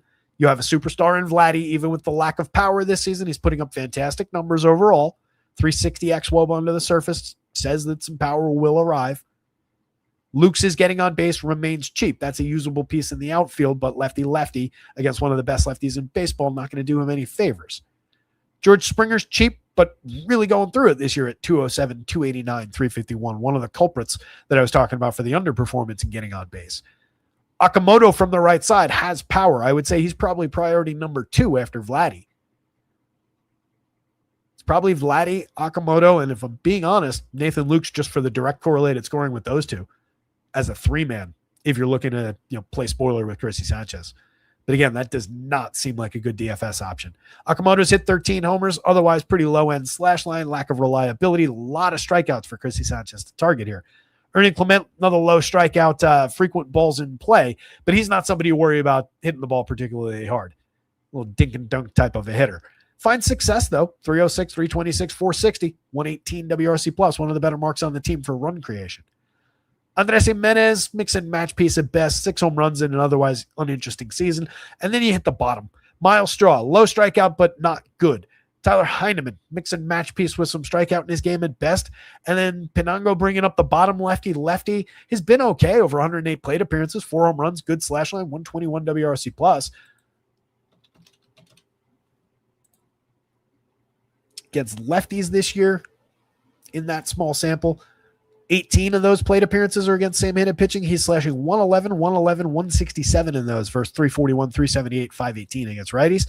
So, yeah, all the quality pretty much comes against righties so far. No Jesus Sanchez in this lineup with the lefty on the mound is problematic for those of us who desperately need to cover an Aaron Judge absence in our fantasy lineups. So, even if you're choosing to go contrarian with the Blue Jays, you're probably building with the exact same 3 guys that anybody else who makes that probably not great decision does. And you're just walking hand in hand into similar constructions anyway. It just doesn't feel like the spot. Sanchez with a bullet. Phillies bats. I guess Patrick Corbin, but I'm really not interested. And really substandard spot for the Blue Jays.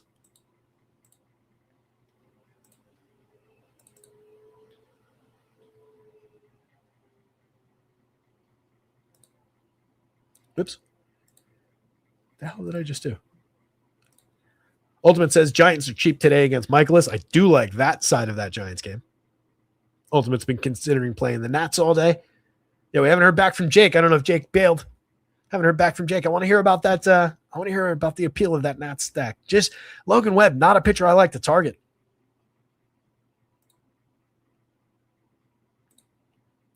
What did the Blue Jays do to the lefty ace Chris Sale? Probably had a good day against him since you're asking it. I don't particularly remember. I do remember Sale didn't have a good day in his last start, but didn't remember particularly. I don't have his game log in front of me, but I can get it. Yeah, look, again, the Blue Jays are very capable collection of hitters. They put 3 earned runs on Chris Sale. Isn't that exactly the downside day I was just talking about? This is perfectly emblematic of the downside day that I'm talking about that at those prices could ruin Chrissy Sanchez's day. Chris Sale went out 5 2/3, faced 29 hitters, 3 earned runs. It sounds manageable, but at 11,000 plus with a pretty significant, pretty robust board below him at better prices, that ruins your day. He struck out 6. He walked 2. It wasn't bad from that perspective. Gave up 10 hits along the way, though. Uncharacteristic. That's his highest hit total of the season, Chris Sale. So that's your downside. These Blue Jays put bat on ball very effectively. They don't strike out that much. So if you're allowing contact, good as Sanchez can be, a couple balls just off the bat weird into the wrong spots. Guys on base equal run creation opportunities, equal downside. Equal, that wasn't a strikeout to even simplify it further. So yeah, there's visible there's a visible path toward that day. But the point is he's less than likely to get blown out. It doesn't lead me to want to roster the Blue Jays. It just could create that visible at price downside for Chrissy Sanchez. Sanchez was at 95. If he was at Spencer Arrighetti's price with his ceiling, that wouldn't be 3 runs, wouldn't really be an issue. But at 11 plus, a full hitter separated from the other pitchers, it becomes problematic faster. At 9,500, 9,900, Arrighetti's a slightly better option in this game on DraftKings than he is on FanDuel. I neither love nor hate this option. I think he's entirely usable. 1.94 ERA, but as I highlighted in the pitcher rundown, he is pitching massively above his head, a full 3 runs above his head so far. I don't think he's necessarily that bad, though. I think the underlying numbers are a little bit lacking compared to years past. Last season, 5.35, maybe not. Last season in 35 and a third wasn't good, but the year before was better. 4.01 xFIP, 4.53 ERA. So I would say 4 and change type of a pitcher is the fair expectation there, but lower than these marks. Certainly higher than that one. 21% strikeout, you're already just basically dealing with the league average. You're way above the average for walks. Hasn't really been giving up much in terms of contact. In fact, these are spectacular numbers for hard hit and exit velocity. Excellent barrel rate. So the home run that he's allowed so far this season, or the lack thereof, is completely believable. Not necessarily who he's been in years past, though. So what's the truth of that? He is giving up the fly ball. So if this turns on him even just for a day, you've got some immediate downside. And Arrighetti doesn't share the ceiling that the Sanchez's and so forth of the world do. So for him, it's kind of the same issue as, if you get 3 runs against with Sanchez. For him, he doesn't have necessarily the major upside to pay off if he's given up 3 runs at these prices. Certainly on FanDuel at 99, if he gives up 4 and blows the quality start, forget it. You're not getting your day. So it's a concerning spot. Probably doesn't get crazy high owned. The Angels 4.36 implied total's a little daunting. There's a Mike Trout and a Zach Neto and some other guys to fear in this lineup. People don't, I think, really fully trust Arrighetti. So he's probably coasts through as a lightly usable DFS option that you could throw and find some leverage on. But I think that's all he is.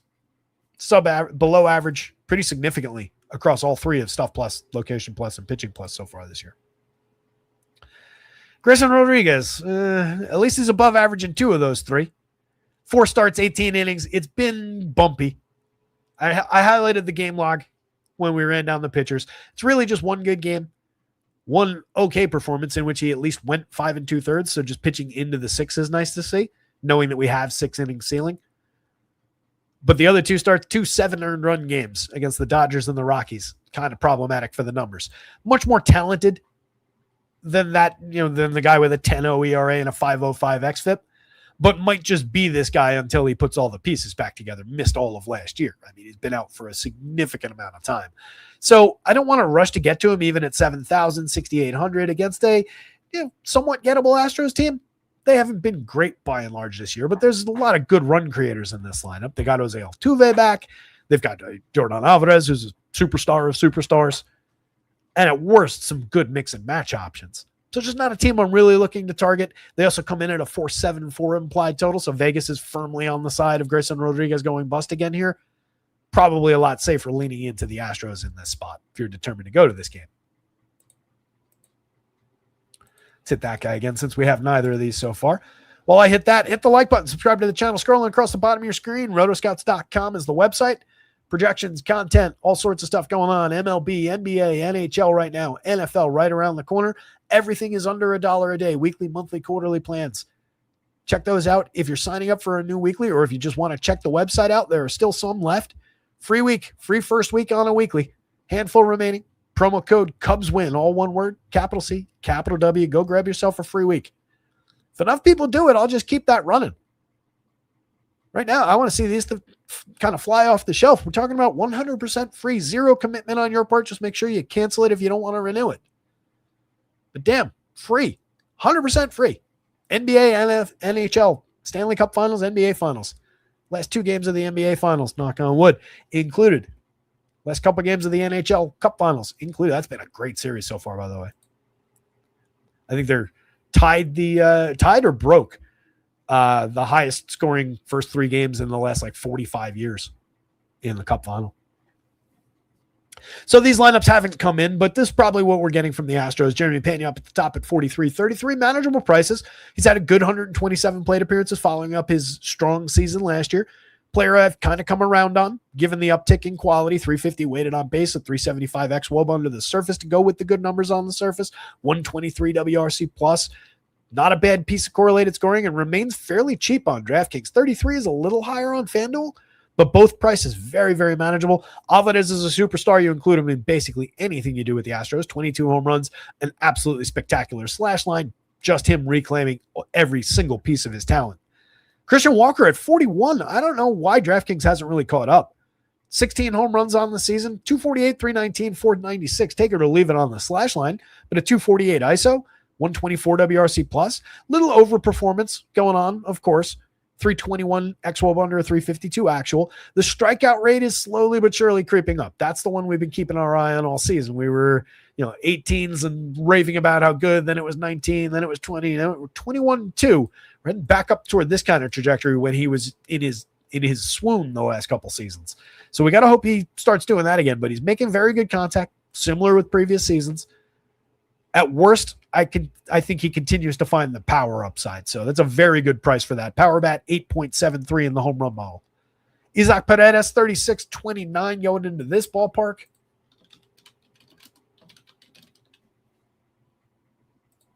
One of our more frequent visitors to the StatCast board.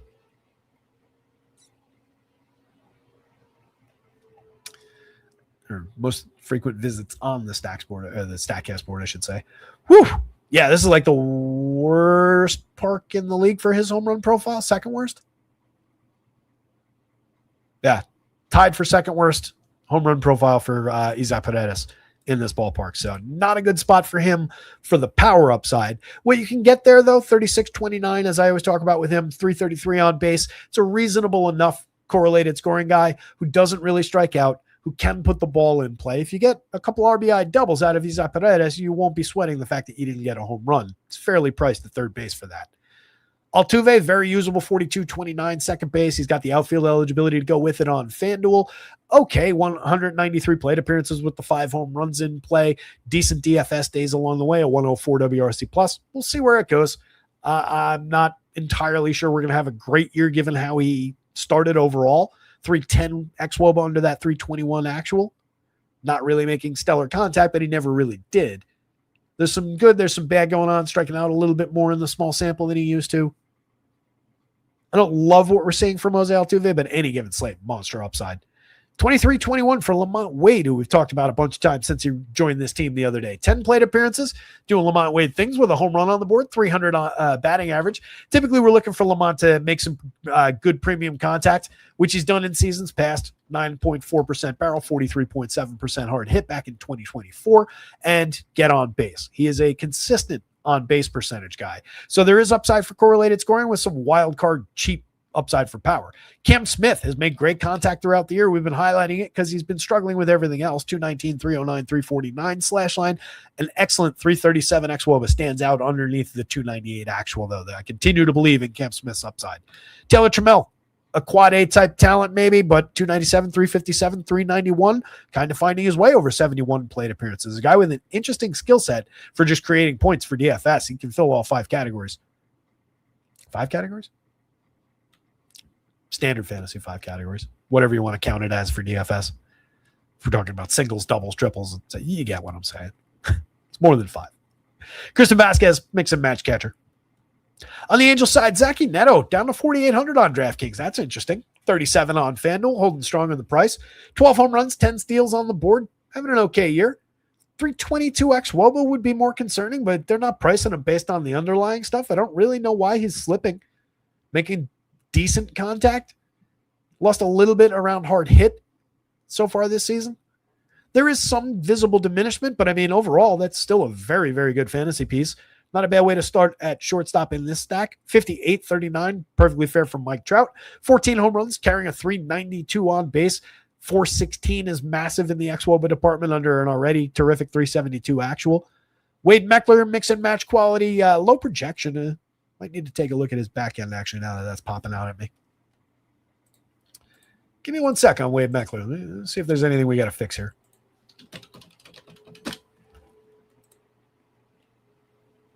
Now that this sample's grown a little bit.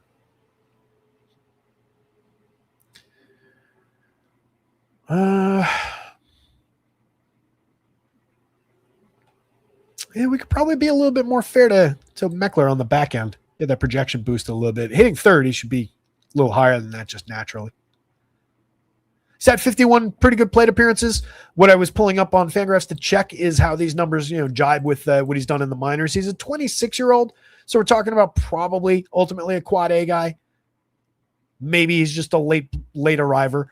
But these do reflect what he did down on the farm, an extreme version of it, but it's not completely eye-popping surprising that he's at these numbers over 51 plate appearances and nothing major league sample right now. Over 115 major league plate appearances for the career in 35 games. He played in the show back in 2023. 282, 357, 388. So a slightly larger sample. We're basically doubling our sample size with that. So I might revise him up after the show. Get you a slightly better projection to work with. At worst, Meckler, usable piece at a cheap price. This is all assuming he's hitting third. If he dips in the lineup, so does his quality. Ozzy Peraza having a quietly really strong season. 270, 325, 449. Anytime he's in the lineup, he is usable. 9.6% barrel rate is interesting. 341 weighted on base, just a 324 xWOBA under the surface. Probably ultimately amounts to just an average player, but he came up with a lot of prospect pedigree. Ended up being reclaimed by these Angels and just getting regular opportunities now. 115 WRC plus. He's paying them off, rewarding the faith.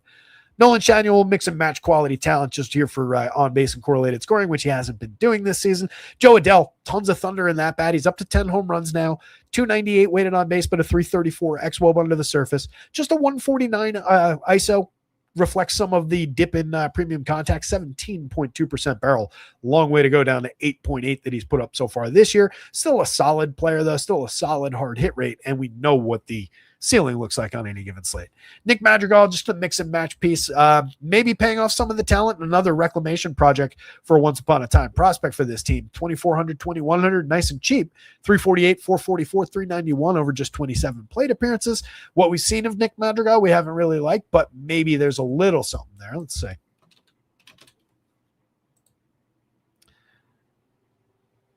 And he's made, this is not somebody new. He's made plenty of plate appearances in the show. I just want to see, looking back in time and then at the minor league numbers side by side. So you can fairly consistently go through these numbers and find decent stretches of quality even in the show. More significant stretches of quality as he came up through the minors. What he's consistently been is very low strikeout, fairly low walk rate, so a lot of balls in play, essentially no power. A lot of the success for on base for correlated scoring can live and die with BABIP. Overall, it's 967 plate appearances in the show, peaking at 294 back in 2023. He stole 10 bases that year, hit 2 home runs, /263, 311, 352. But for the career, over now 967 chances, 276, 326, 346, 89 WRC plus, just a 293 xWOB under a 299 actual. But maybe at least interesting for some on-base skills. Some put the ball in play for a very cheap price at either of those positions on either site. You can get away with some Nick Madrigal. And there might be a little bit more in terms of a guy who can hit for average, a guy who could get himself into interesting scoring situations. Donovan Walton, just a mixer. Logan O'Hoppe, a mixer with power for a very cheap price at the catcher spot, 11.5% barrel. Just 2 home runs and a very bad slash line over 147 chances.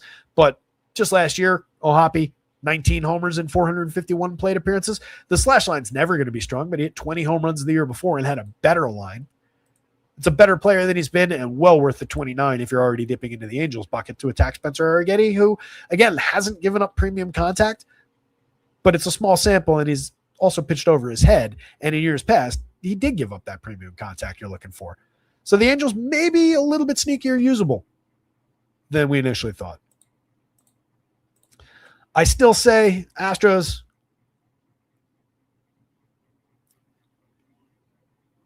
Astros, Angels.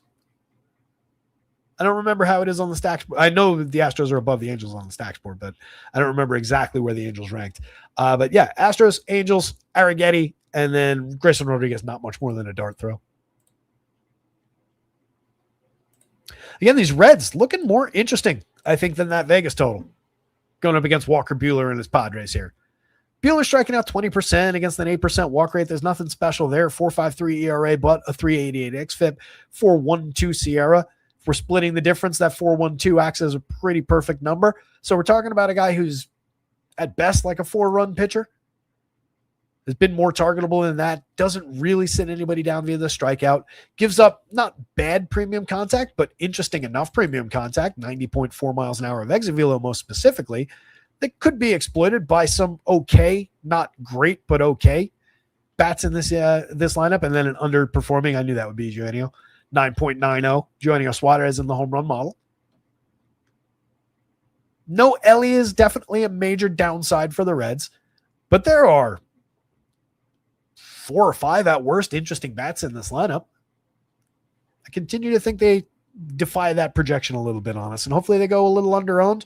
They're affordable enough on both sites. A couple high prices around the JJ Bledays of the world, but nobody unusable. And then the Padres side, attacking Andrew Abbott seemed to make a lot of sense. I highlighted his bad numbers earlier when somebody asked if he was usable. 6,800, I do think he's in the bargain bin just as a dart throw because nobody in the bargain bin looks good on DK. 8,000 feels like a stay away on FanDuel. 4.06 ERA, but that's pitching over his head. 4.96 xFIP. 5.13 Sierra. Nothing strikeout rate at 15.8 against a 10.4% walk. It's just a hard no. He's been okay at limiting premium contact, but it comes on a fly ball trajectory. These Padres, bad as they've been, especially for power output, probably exploit that. I don't know. Don't love it for Andrew Abbott, even at price. Going up and down this Reds lineup, we didn't get either one of them confirmed when I just ran the lineup checker, but Blake Dunn at 38-27, 96 pretty good plate appearances now. Doesn't hit the ball particularly hard, but he's been getting on base, setting the table pretty well for the rest of this squad. An interesting piece for correlated scoring against a pitcher like this who's going to allow him to make some premium contact. He doesn't rely on the walk to get on base anyway, so we're just succeeding with BABIP.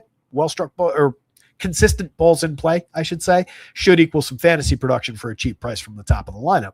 JJ Bleday at 53, at 41, 10 home runs on the board in an awful hurry over 155 plate appearances. He has just been absolutely destroying balls since arriving on the team. 361 on base to go with that. 389 xWOBA, not really betraying the 398 actual. 151 WRC plus leads this squad now. He's just been fantastic. I can't argue that it doesn't last based on what he's done this year. The contact is good. The strikeouts are good. The walks are great. Everything about what he's done over these 155 plate appearances has been real. It's just also the perfectly idealized version of JJ Bleday. Like last year, we got the 14 home runs in 344 plate appearances. Not a bad pace, but it came with 212, 294, 404. That's not a small sample of plate appearances. 276 xWOBA means he overperformed in putting up those numbers. 20 home runs the year before, but it came with 243, 324, 437, 194 ISO, but had a 120 WRC plus in a strong season. Year before, 92 WRC plus, 10 home runs, a sub-Mendoza start to his slash line over 300 chances. So we're getting the absolute best he's ever been. We're paying a bit of a tax for it in what Vegas sees as a bad spot. I see as more playable. I think he's the most important bat on this team right now if you're rostering them. So you got to get him. But that is a high price for the talent. 48-36, not bad on Sal Stewart. He's had a very strong start to his career. 12 home runs, 10 stolen bases this year in 278 plate appearances. Monster for barrels. The hard hits kind of come and go at 41.1. We got to get a little more consistency out of Sal, and then we'll take it up to yet another level. But he's been excellent across that entire line. Good for run creation, good for power. Love the upside. 35 on Nathaniel Lowe, good as he's been. No tax. 250, 327, 507. We've seen the normalization already start in the slash line.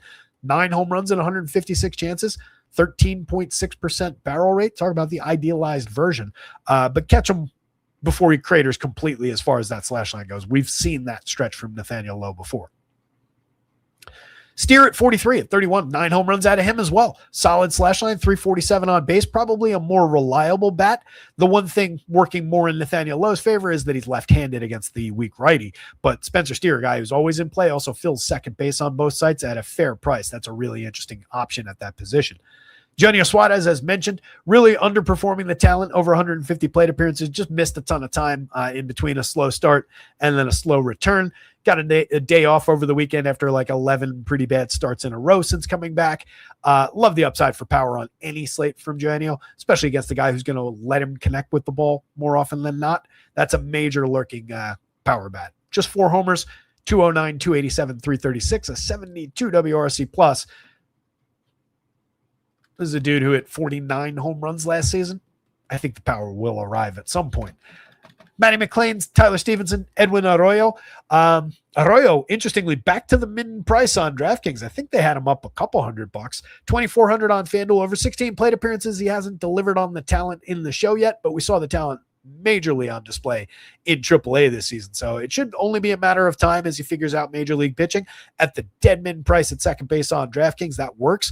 You also got Matt McClain filling that position. You've also got Spencer Steer filling that position. So you can go any which way, but don't rule out Eddie Arroyo just because of the slow 16 plate appearances. He's better than those numbers, especially again, going up against a pitcher who is less than a top end major league pitcher at the absolute best right now. Stevenson's always a cheap catcher option, $2,800 for all this premium contact that he's pretty much always made. I don't care that he's at 203, 297, 342. I'm just throwing darts at those 5 home runs he's hit in the premium contact. That is a good price to do that at catcher. And again, even with a lackluster spot, there's some bargains in that Reds lineup. And this is not an overly intimidating pitcher.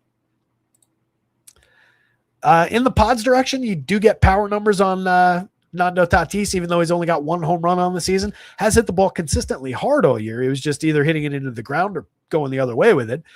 We need to get some more pull side power, but there are still some good things going on. 349 xWOBA lurking under that ugly 304 backs that up. Just a 96 WRC plus, but we're at least hitting consistently 273, 342 on the front end of the slash line. There's effectiveness there. There are good DFS days baked in there. He's also stolen 15 bags. The real problem, I think, has been Manny Machado. 169 average, lowest in among qualified hitters anyway. 169, 254, 342. If he was at 169 but getting on at even a like 320 clip, we'd be giving him a much bigger pass. It's gotten ugly with Manny. 265, 306. A couple weeks back, I made the metaphor of the analogy rather of in a movie where somebody loses their grip on somebody and they start slipping into the water and you see them like slowly fade into green or blue or whatever color the water is. And I said, like, man, he's just slipping out of our grip. He's probably going to clamp on and we'll pull him back onto the boat. And I don't even know if we can see him anymore. He is sunk right now. And there's not a lot going on to really throw a rope around and say, we're going to be okay here. Okay barrel rate, okay hard hit rate, but those are average numbers, way, way down for him. Strikeouts are well up. Walks are up a little bit, I guess. You hang something on that if you want to. Ty France, just a mixer, 32-26. Not bad pricing. 6 home runs and 132 chances. 268, 313, 488. Typically just a guy who every now and then delivers an interesting piece of contact, but just a 7.7% barrel, 7.3 the year before. These last 2 years, 44.2 in the hard hit department last year. Overperforming the talent overall to start the season. 323 xWOBA under the 348 backs that up. Xander Bogaerts goes the other way. 292 weighted on base, but a 319 xWOBA. That still puts him just at the league average, but at least there's some upside visible. Low strikeout, high walk rate, reasonable option if you're just filling spots at shortstop, but that's not a great spot to put a guy who's just, on a good day been an average performer. 8 homers, 9 steals, carrying a little bit of value in the season-long sense. Jackson Merrill, gotten really cheap at 36-28, but has been really bad. 6 home runs, 10 steals, terrible slash, 72 WRC plus. I hope that the talent comes back. We didn't have it for long enough for me to fully believe that it ever does. 10.2% barrel and 46.4% hard hitter, at least nice indicators. 322 xWOBA under the terrible 270 actual, but that's still, again, even if he returns to form, that's only putting him at the league average. Difficult to see him right now. A lot of really cheap options down lineup. Jace Bowen, Samad Taylor, Bryce Johnson, Rodolfo Duran, but question the value. 6 plate appearances. Samad Taylor's been all right. We saw him for 9 plate appearances last year. Wasn't any good at all, but the 5 the year before that as a tiebreaker, pretty good.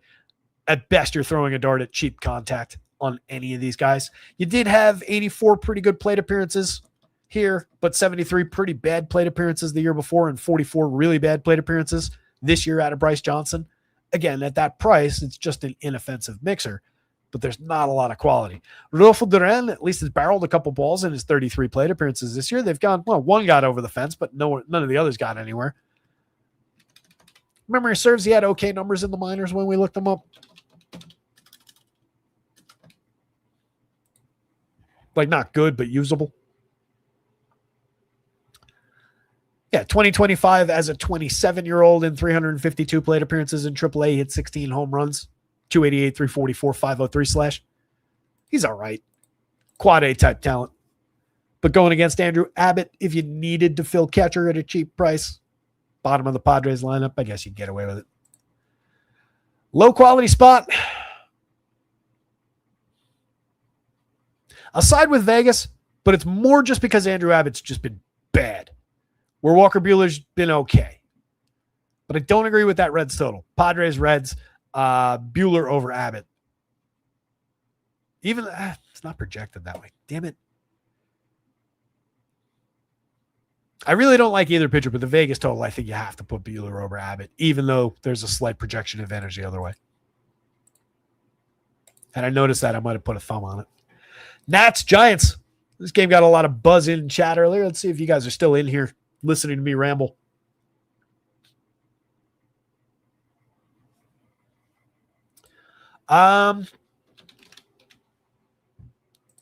Gino has had slow starts in years past. I don't remember if last year was one of them. I feel like I want to say he started out pretty hot last year, but I could be wrong. No, Gino had 10 home runs in March and April last year. Had 15 by the end of May, 26 by the end of June, 36 by the end of July. Yeah, 31 first half home runs last year. He did start poorly for slash line, 200 average. I'm not going to look the whole thing up. Yeah, I guess I will. 200, 300, 533 slash line over that March and April. But again, 10 home runs was what we care about with Gino. But you're not wrong, Cubs. In years past, he's been a slow starter. Clint Wood, what's going on? Clint Wood's still here listening to me ramble. Appreciate you. Only 2 to go. Again, this one got a lot of buzz. I'm a big Logan Webb fan. Big believer in the talent. I think he's terrific as a run limiter. He is less than when it comes to strikeout. 20.3% this year. In a good year, he's 25%. Last year, 25.8 against a 5.5% walk rate. What I love about Webb is he's almost always pitching deep into ball games. 33 starts last year, 201 and 2/3, one of the better just innings totals in baseball. That can get you to better strikeout totals along the way if you're a lower end strikeout pitcher. When he's pitching like that, you obviously had some great days for DFS. But what he's always good at is just clipping other opposing hitters' wings as far as their upside for power. Home runs are lacking against, even this year in what has been perceived as a slow start with a 4.25 ERA. He's only allowed a 1.59% home run in his 10 starts. Comes on a 1.9 degree average launch. Last year it was a 5.8 degree average launch for the season over 33 starts, 1.67% home runs allowed. Year before that, 2.5 degrees over 204 and 2/3, 131 home run. You can see the pattern forming here. He's not a guy who it's easy to hit home runs against. So just that has a major impact on anything Nationals, right? You can see it and just look at the top guy, James Wood, 5.71 in the home run model. We've seen James Wood consistently above 10. 25.5% barrel, 58.6% hard hit. But if it's on a trajectory like that, for one, it's not a barrel. The hard hit doesn't go anywhere. Hard hit ball through the infield for James Wood scores a lot differently for DFS than a 450-foot moonshot. So Logan Webb really does take that aspect away. He's super usable on the mound because of the depth, because of the reliability of quality start. Win bonus potential is on the board in this one with his Giants at a 4.37 implied going up against Miles Michaelis. So that adds to the mix. Usually it doesn't come with that extreme of a win bonus. It's just a lot working in Logan Webb's favor, even though, again, acknowledging that he did have a couple bumpy starts to begin the season and then suffered a leg injury, was out for a time, but came back, as mentioned, was terrific in the last outing. And I think we can have a very good shot toward this exact same kind of a start. 7 innings against Milwaukee. This is a lower end opponent than the Milwaukee Brewers. Faced 23 hitters, 1 hit. We'll give the Nats a few extra hits, but no runs. Struck out 4, walked 1 over 7 innings. Came away with the win that day. Came away with the quality start bonus that day. That's a strong outing. At these prices, that's a great outing. So love the upside for Logan Webb. I will give the Nats credit that James Wood, again, is spectacular. And if Logan Webb makes one mistake against him, that's deadly. He's also tremendous at getting on base, 17.9% walk rate with a 4.06 on base. So he's in no way off the board just because Logan Webb's on the mound. It's more about the guys that pair with him. An underperforming Luis Garcia, who, even when he's at his best, is average. An overperforming Curtis Mead.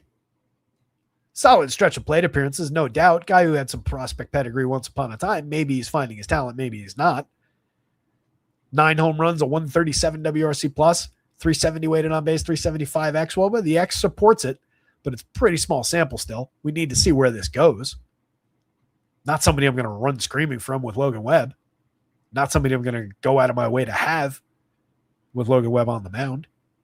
CJ Abrams, your next highest priority bat.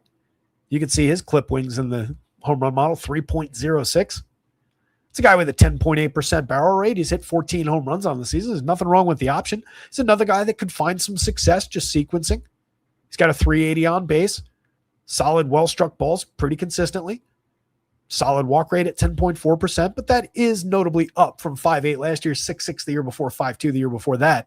And Logan Webb, not a guy you can typically exploit the walk against, even though he's up by 2.5 points this year. Or 2 points. Not a great spot for the top 4. And then you hit a crater. Dylan Cruz has been just bad in any opportunity he's gotten in the show so far. He might just be a bust. We don't know. It's an unfair sample to really say that. But 65 plate appearances this year. He's at 197, 246, 311. He's at least made some interesting contact. Give him that. Last year, in 322 chances, couldn't hold water in the slash line. 10 home runs, 17 steals. At least interesting. But that's not a good player. Dalen Lyle's probably the best bat down there right now. But he's 4,500, 3,200. Against Logan Webb, it's not that appealing. I just, like, if I'm going to attack Logan Webb, give me some guys that I'm not paying an absolute premium for in my 2 key bats. And then the actually talented guys around them are not all that fairly priced. 49.33 for Curtis Mead. That's up there. 45 for Lyle on DK. 32 on FanDuel. It's up there. Ultimately, dude's just another outfielder. 254, 308, 412. One of the more usable bats on this team, but that's not saying much. Nothing in terms of the premium contact numbers. Yeah, low strikeout, medium walk, so you get balls in play, but they're not exactly well struck. 8 homers, 5 steals, okay for DFS days, but nothing special here. Nothing special here. Here, sub average, 99 WRC plus. Nasim Nunez can't hit his weight. Well, he probably can. He's not a very big guy. 199, 288, 221. Can't hit enough to impress anybody. 23 stolen bases keeps him alive for fantasy, but that's more a season-long thing. You're just throwing darts at bonuses there, and this team not consistent enough to drive him in. So you don't even necessarily get correlated scoring if he happens to get on base and steal you a base. You're looking at empty bonuses. Jim Millis, Jacob Young. You got 8 home runs cheap out of Jacob Young. Righty bat against a righty pitcher. No real upside against a pitcher who doesn't allow home runs. What do we really like from the Nats? I'm not there. Hate to go against you. Whoever it was that said that.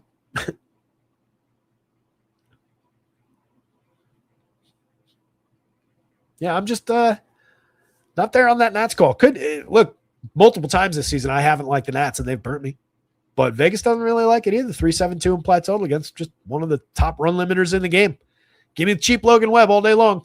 Coming the other direction, Miles Michael is just a target for Giants bats. They've been bad, but so is he. 14.7% strikeout gives you no upside now that it is a 6.6% swinging strike rate. 4.49 xFIP, 4.48 Sierra, just pitching like who he is. 6.39 ERA. Obviously, those are 2 runs lower, but it's just a super gettable soft tosser of a pitcher, allowing tons of premium contact and a 5.71% home run rate.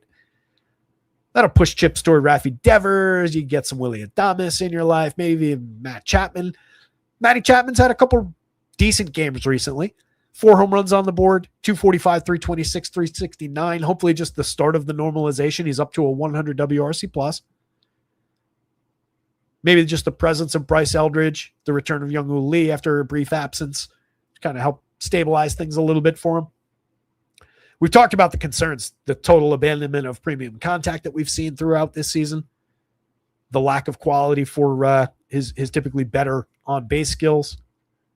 Really concerning overall, but in a great spot for offense at 3,400, at 2,800 at third base. Matt Chapman's absolute priority in anything that you do with Giants. Eldridge is the same thing. He's had a great start. 280, 362, 439. He's hit 2 home runs in 94 plate appearances. You'd like more pace for home runs, but I think he gets there. Making really interesting contact with a 9.8% barrel, 52.5% hard hit. Youngwoo Lee's just a contact hitter, but pulling that off right now, 323, 357, 445 would be a very effective option in the leadoff role, the 3 spot. They've got some guys who are going to compete for batting titles.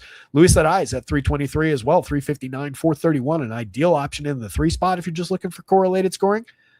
I like getting my power bat behind my correlated scoring guy, not ahead of, with Rafi Devers hitting ahead of Luis Ariz. It does hamper the value there, but him and Devers and Schmidt is a nice pairing off the top.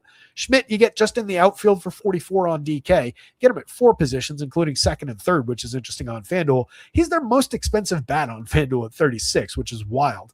15 home runs in a big explosion to begin the year. 281, 313, 537 ultimately. 348 xWOBA shows a little bit of overperformance, but that's still a good mark. I think that's a good, not great option, or good, not great player, but a really good spot, and definitely a go-to DFS bat today. Just a little bit pricey on FanDuel.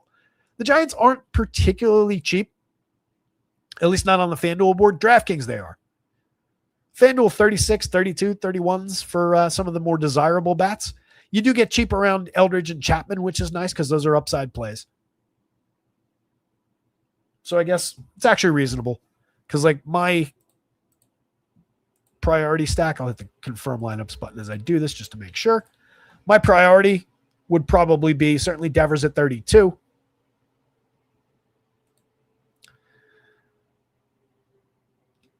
Eldridge and Chapman are both coming for the ride at those prices. And then the reason I paused was deciding, do I want to go with Willy Adames? You've got plenty of good options to fill that out, right?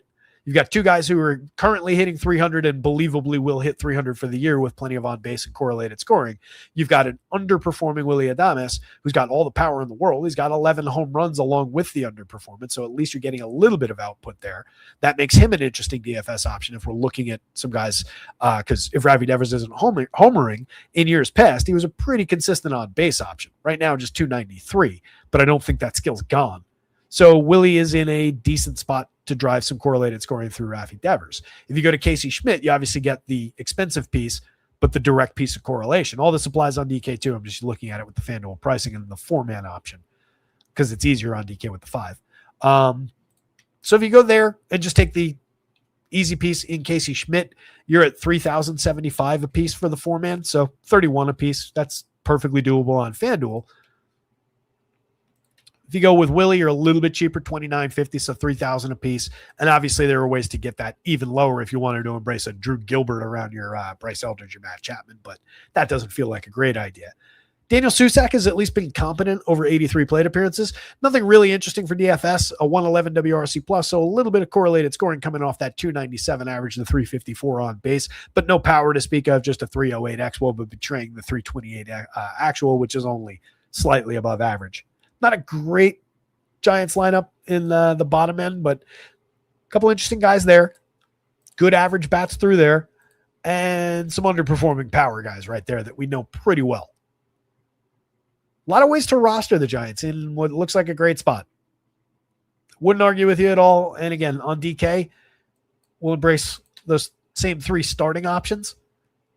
And this just comes easier because you just go to there. Just go Casey and Willie. Not that we're against lowering the price with either of those $3,000 options, but I'm already for that 5-man at just $3,720 a piece. So $3,800 a piece for the 5. That works. And you get it cheaper if you take a $4,400 Casey Schmidt and turn him into $3,700 Younghoe Lee, who does very similar things outside of this power surge from Schmidt.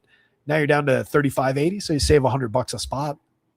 It's $500. That probably buys you a decent pitcher upgrade. Lot of interesting combinations for Giants against a nothing pitcher.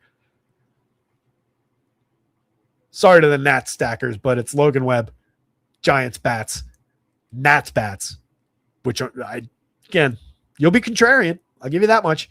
Contrarian with 2 star caliber players, but bad spot. And then I wouldn't use Miles Michaelis, not at 5,000, even against such a bad team. That's all right. Let's have that conversation real quick. Mr. Strawman, Mr. Miles Michaelis, jersey wearing Strawman. If he goes out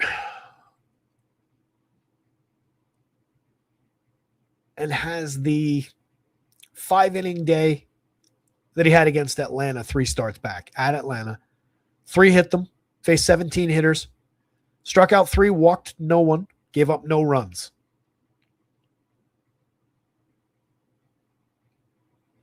It's in play for 5. I do have to say that's a playable start. He didn't get the win that day, but that's happenstance. Would have obviously helped the fantasy scoring. He's yet to complete the 6th. Oh no, excuse me. He completed the 6th inning last start, but he gave up 6 earned runs and 3 home runs in that one. Struck out 4 and walked 2. So it wasn't a good 6 innings. Prior to that, he had only pitched in the 6th inning once this season. That was in another bad game, 4 earned runs back on May 17th. A lot of really short days. No matter what, you're not getting a good strikeout total, even on a good day. The reason I paused was just that low a total against the lineup that has been performing and is kind of low end the way that the Giants have been and are overall for the season. There was at least a conversation to be had there. I think it's still a no, even at the low price. Because you're talking about, again, if he did come out and have that Atlanta day, then sure, it worked out. But that's his outlier start this year. That's not a common start for him this year. He's just been bad. More effective in years past in spots. I think it's a pretty firm no. And then the last one up in this minor league park in the 90-degree heat, 90 plus at game time. Wind blowing out. Minor league ballpark in Las Vegas at altitude. Second highest location in the major leagues while it's a major league park. Ridiculous spot for offense is what I'm trying to say. It should goose power significantly. I took a stab at it. I actually did give it a little bit of a bump from even Sutter Field, which is already an absurd park for offensive upside and power. So we're getting a ton of home run upside from these two teams. You can see 8 guys across both teams above the magic number for home run power. A 6-run total against a 5-run total. Jeffrey Springs, I think, kind of stands here and speaks for himself. 4.37 ERA, 4.29 xFIP, just a 20% strikeout rate, allowing plenty of barrels, targetable amount. 4.75% home run rate is problematic when you're pitching in these conditions against a team that not overloaded with power, but certainly, especially the 4 guys showing significant enough power bats. And one of the lurking guys at 7.80, Garrett Mitchell, has made great contact this year. The results have been all over the place, but the contact has been really interesting. If he's in the lineup, that's a lefty-lefty. So I just don't see it for Springs, even at price in these conditions. 65, 75. I would embrace the Brewers. I think that's a good enough looking spot. I think everybody and their brother's going there, and they are priced up for this situation, though. Even if they're not hitting for power, this is a spectacular run creation team, as we've talked about throughout. They get on base, they sequence. And this is for a minor league ballpark, this is actually a large outfield. It's like a Coors Field kind of an outfield. So that also feeds the beast for doubles, for triples. Just a lot of ability to create fantasy points that don't necessarily tie directly to home runs.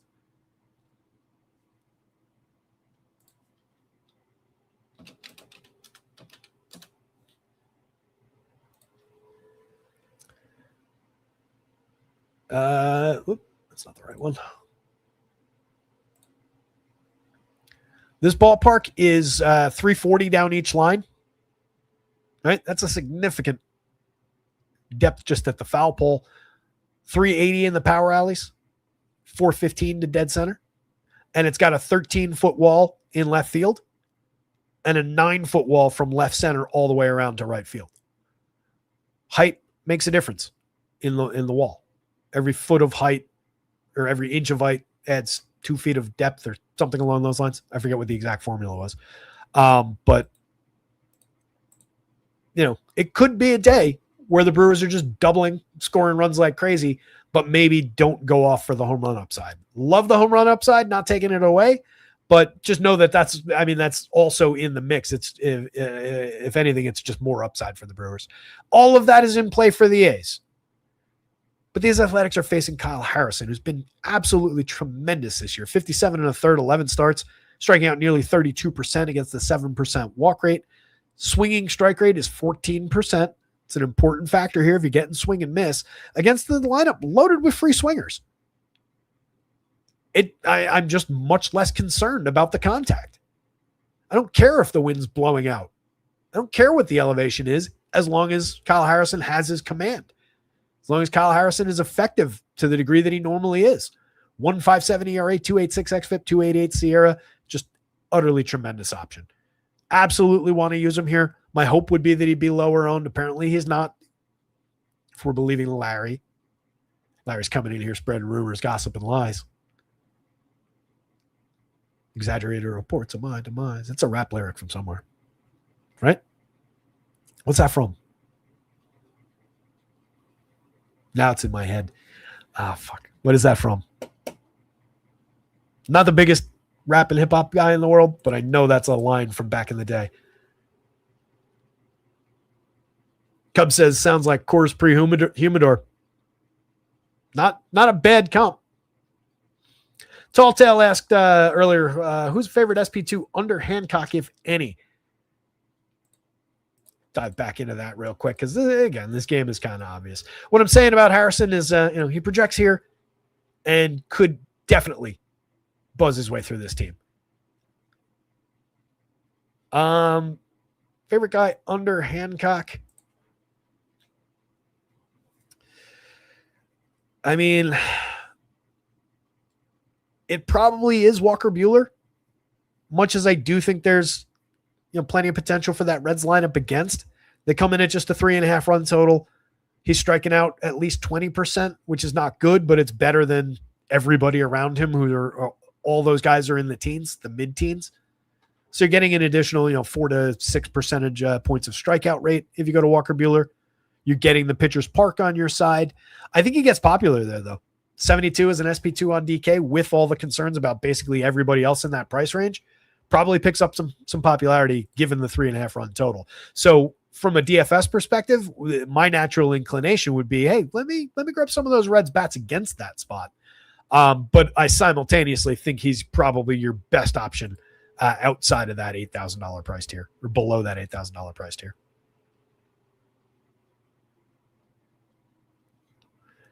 Bear in mind, it's not Chris Bassett. It's, what was it? Brandon Young making the start? That was who it was, right? I'll get that switched out. We got to get this show over with, though. It's 5:04. It's a 6:30 start. All right, so Brewers bats, I think we've made clear, are very much in play. Jackson Chourio at the top of the lineup, 57.42, not a misprice. He is that good, 293, 351, 480 with 4 homers and 5 steals in just 134 chances this year, and just going to continue getting better. You're not buying in cheap, but you're absolutely buying a crucial piece of this lineup if you go to him. Bryce Terang, same deal. 281, 401, 480, 9 homers, 11 stolen bases, gets on at a 401 clip. It's just ridiculous. 149 WRC plus leads this group of talented run creators. Or excuse me, Andrew Vaughn, 153 after 90 plate appearances. What a good start for Andrew Vaughn, by the way, doing Brewers type things. Hasn't hit for the power that we expect out of that big righty bat, but we've seen it. We saw it flash when he joined this team last year. And when the White Sox sold on him, we were saying it day one that was a bad move because he had always made good contact. Obviously, we now know what they had coming. But they sold out cheap on Andrew Vaughn. That was a good acquisition by this Brewer squad. I like that at 4,300, at 2,700, 11.46 in this ballpark in the home run model is significant. And he's put it up a tremendous slash line so far, just commensurate with his talent. It's a high-end player. A lot of ups and downs over the few years that we've had to get to know him, but high-end talent.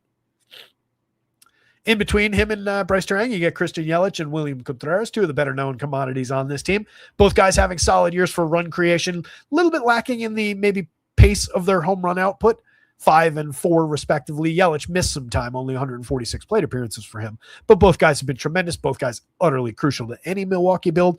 That said, that's putting 4 extremely high prices into anything you do on DraftKings. Coming in at 22.8 for those 4 players, $5,700 average, probably unstackable as a 4-man group over there, no matter who you put in as number 5. So maybe you're dealing with a 3, maybe you're even dealing with a 2-man option here, or you're just embracing some down lineup play, which I do like though, because you've got at least, assuming this is what we get, Andrew Vaughn is incredibly usable, as I just highlighted. If Garrett Mitchell's in the lineup against this lefty, I'm not as concerned. He's made great contact throughout the year. If we chase Jeffrey Springs early, which is entirely in the cards given this situation, then I think there's additional upside. Luis Renifo's proven himself to be at least a usable DFS commodity in years past for correlated scoring purposes. He's low strikeout, a lot of balls in play. He can drive the ball from time to time, but it's not overly frequent. You're just looking for him to get on base. Blake Perkins, mix and match piece down lineup, but he's very cheap. 80 completely awful plate appearances. He's got a 10 WRC plus, 101, 215, 145. That might be the lowest just pure batting average in baseball right now. I don't know. Here comes a tangent.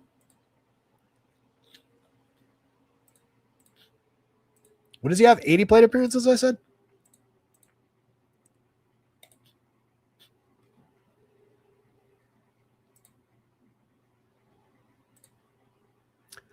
That is, by 26 points of batting average, your lowest batting average in baseball among players with 80 or more plate appearances this year. 101, 215, 145.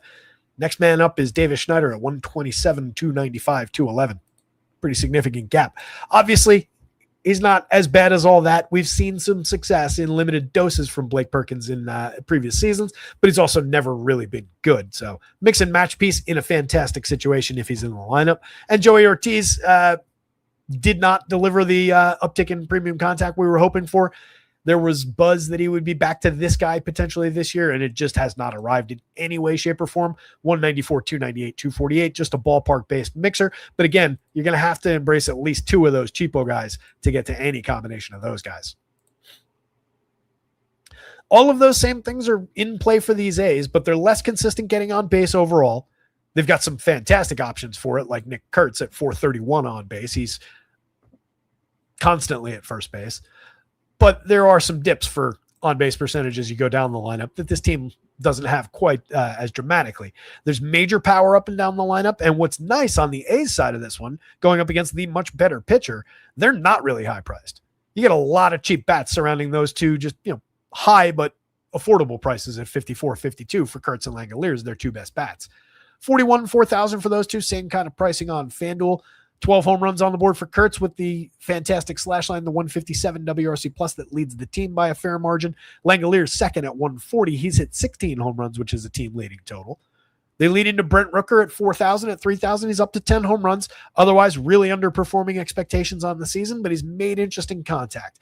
We need to cut those strikeouts back down. He's at 31.5%. That's old ugly Brent Rooker, not nice, pretty recent Brent Rooker. 22% last year, 28.8 the year before was the first sign of improvement.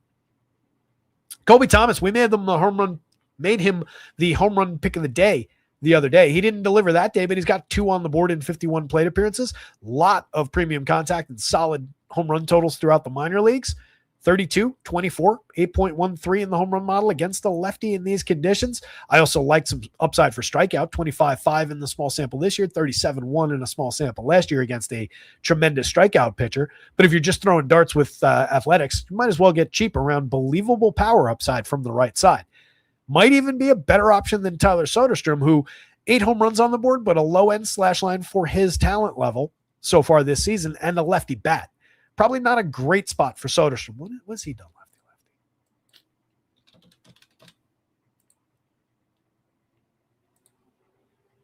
Let me not take him off the board yet. 3 of the 8 home runs have come same-handed this year in just 68 plate appearances, but 192, 53, 81 slash line. Last year, in a larger sample, 5 of his 25 home runs in 146 plate appearances. He was okay. 270, 315, 423, 153 ISO. It's a major, major downturn from who he is against right-handed pitching, but he actually did have a 103 WRC plus, just a 321 weighted on base, but that's at least a league average hitter. So you're talking about taking those numbers and now casting them against one of now the best lefties in baseball. So keep that in mind as you're doing it. But knowing that he can at least put bat on ball and not just be up there flailing against a high-quality lefty keeps Soderstrom alive in this spot. What I said about a cheaper Colby Thomas maybe being more interesting for DFS, though, might still hold true. Zach Geloff, 2020 type talent, 6 home runs, 6 stolen bases, had that little surge. 173 okay plate appearances. The thing to be concerned about is the 291 xWOB under the 328 actual, but he's cheap. You're not paying any kind of tax for the quality that you got already. Mix and match piece at the absolute worst, and probably better option than either Darrell Arnaiz or Alika Williams down lineup, neither of whom has done anything overly interesting in the show so far, going back over time. So depending on what we get confirmed from the Athletics, it's potentially like a 7-man lineup again against a just fantastic pitcher. The ballpark's on their side. 5+ implied total is rare against Kyle Harrison.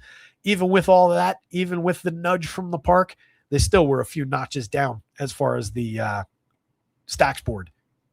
I don't love it.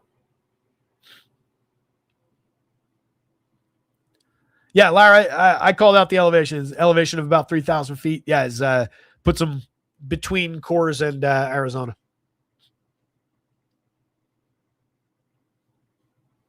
Wade Meckler or Young-Hoo Lee is an interesting back and forth.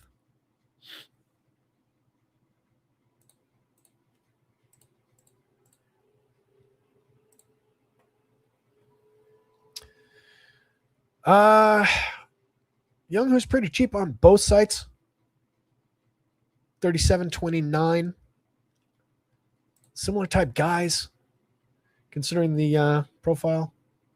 That was this game? No? Where the hell are they?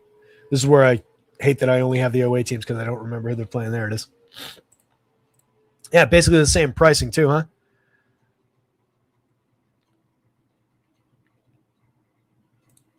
I would probably lean slightly toward Young-Hoo Lee in that back and forth. For one, facing by far the lower end pitcher. Slightly more proven talent at the major league level. Right, last year, 617 plate appearances, 266, 327, 407. Just a 107 WRC plus, right at league average weighted on base with a matching xWOBA. Year before, pretty similar numbers, although it was lower end in just 158 plate appearances. There is quality there at the major league level that I don't know for sure exists with Meckler. And it's just the better of the two spots. Right? I'd rather just have the guy facing Miles Michaelis if I'm paying the same price than the guy facing a, again, probably gettable, but overperforming currently Spencer Arrighetti. If you mix in ownership, I do think the Angels probably go lower owned than what will be a popular Giants spot. So it also kind of depends what your important weights in that question are, right? If the most important factor in that question is ownership, then yeah, they're the same guy. Pivot to Meckler, easy decision. But if that's basically a wash, then I think you probably get the rising tide effect from the Giants and so on and so forth. Yeah, sure thing, bud. That was Beyond the Rabbit Hole asking a good question there to wrap things up. That's your slate pretty much. I got a pitching update to make. I got some, I'll update the Vegas lines, catch any new totals, any changes. Got some NBA projections to get up on the website in the next couple hours. Let's go Knicks. Knicks in 4. I'll take Knicks in 7. I don't care about the sweep. I want a championship. Let's go Knicks. Love it. Can't kill my enthusiasm. Can't kill the vibes in here. Chrissy Sanchez, your probably top pitching option, but again, very expensive. And that Blue Jays team, as they did to Chris Sale, as somebody called out, they bent his day. They didn't break it. 3 runs, but 10 hits. That'll break your day, or that'll bend your day at that price if anybody on the board performs. And that's a solid board of mid-range guys. Gavin Williams against the diminished Yankees lineup. Absolutely. Willie Warren on the other side of that game against the, at best, middle of the road Cleveland team. Sure. Connolly early, effective at 84, 85 against the Rays. It's a gettable spot. Love Logan Webb. Kyle Harrison. Totally usable. I'm not buying completely that he's going to be very popular in that spot. I'll buy some popularity. But you put that game in a neutral field and he would be massively overowned. I think in this spot, we might get away with a little, what turns out to be a little leverage on Harrison. That's my hope because I'm going to have him. Everybody in dark green going down the board, though, problematic, challenging. As we called out when I answered that question before, it probably is Walker Buehler with the Reds coming in at 3.5, but something about that spot on the Reds side of it is just catching the eye today. So I don't love even throwing that in the mix, but I like it better than Springs. Englert is a follower. Corbin, Bassett, Michaelis. Corbin would maybe be the other spot to embrace there for 1,200, even less than Walker Buehler.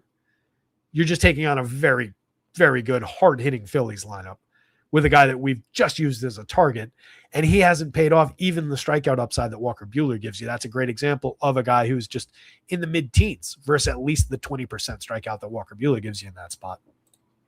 That's where we're at, gang. It's a really interesting slate. I'm looking forward to digging into this one, building some lineups, getting them entered, kicking back, watching my Knicks. Super Saiyan Rebby says, I'm excited the World Cup of football starts in the United States in a few days. Yeah, what's that? Is it this week? It was like the 14th it starts, right? This weekend? When are the first games?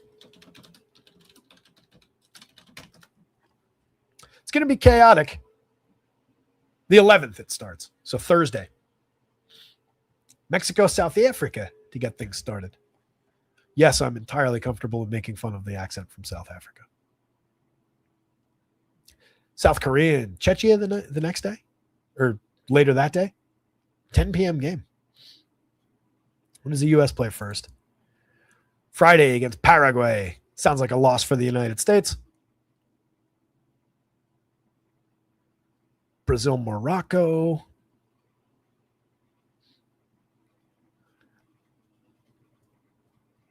I know not nearly enough about soccer to weigh in about any of this, but for some reason that first day, that Mexico-South Africa game looks like it would be the most competitively balanced between all of these nations across those first few days. Maybe South Korea and Czechia, I don't want to weigh in on that. I feel like Mexico-South Africa for some reason feels a little balanced. No idea why. Haiti versus Scotland. Feels like a unique matchup. How often in history have Haiti and Scotland really gotten head-to-head on anything? Australia and Turkey. Yeah, World Cup's fun. Obviously, people from all over care about it, and you just get interesting mixes like that of just two nations who have never thought about one another suddenly hate one another for a minute, or they're rooting for the team playing the nation that they hate. Years and years ago when I was in Ireland, when the Cup was going on, Ireland wasn't even in it, but the entire nation of Ireland was going nuts for, I want to say it was Poland, because they were playing the English in the World Cup. There's red flags everywhere. It was just on board for the Polish team. Just fun things like that. Definitely Super Saiyan. Asking, do you think soccer in the United States have become more popular in recent years than in the past? Absolutely. It was only a matter of time with starting in the 80s, probably the 70s before that, like when I, 80s when I was a little kid. And again, probably going back into the 70s a little bit. Just the growth of youth soccer and how many people played soccer, at least for a few years, just seeded the interest and seeded at least a little bit of knowledge. Those people grew up to be, me and my friends. Many of my friends' kids play soccer at least a little bit, growing interest. The MLS was at least a moderate success with franchises everywhere, and especially in big cities. I think it's really grown pretty notably. And I left out probably the most important component of that is just been over the last, 30 years, the success of our women's team has been really the main driving factor of that. Should not be underselling that. The men's team, they're pretty bad. I don't think they're lined up to be very successful this year. I might be wrong. But yeah, Larry nails it. USWT nails it. USWNT drove it. Yeah, the ladies have been fantastic over the years and well worth the watch and well worth that praise.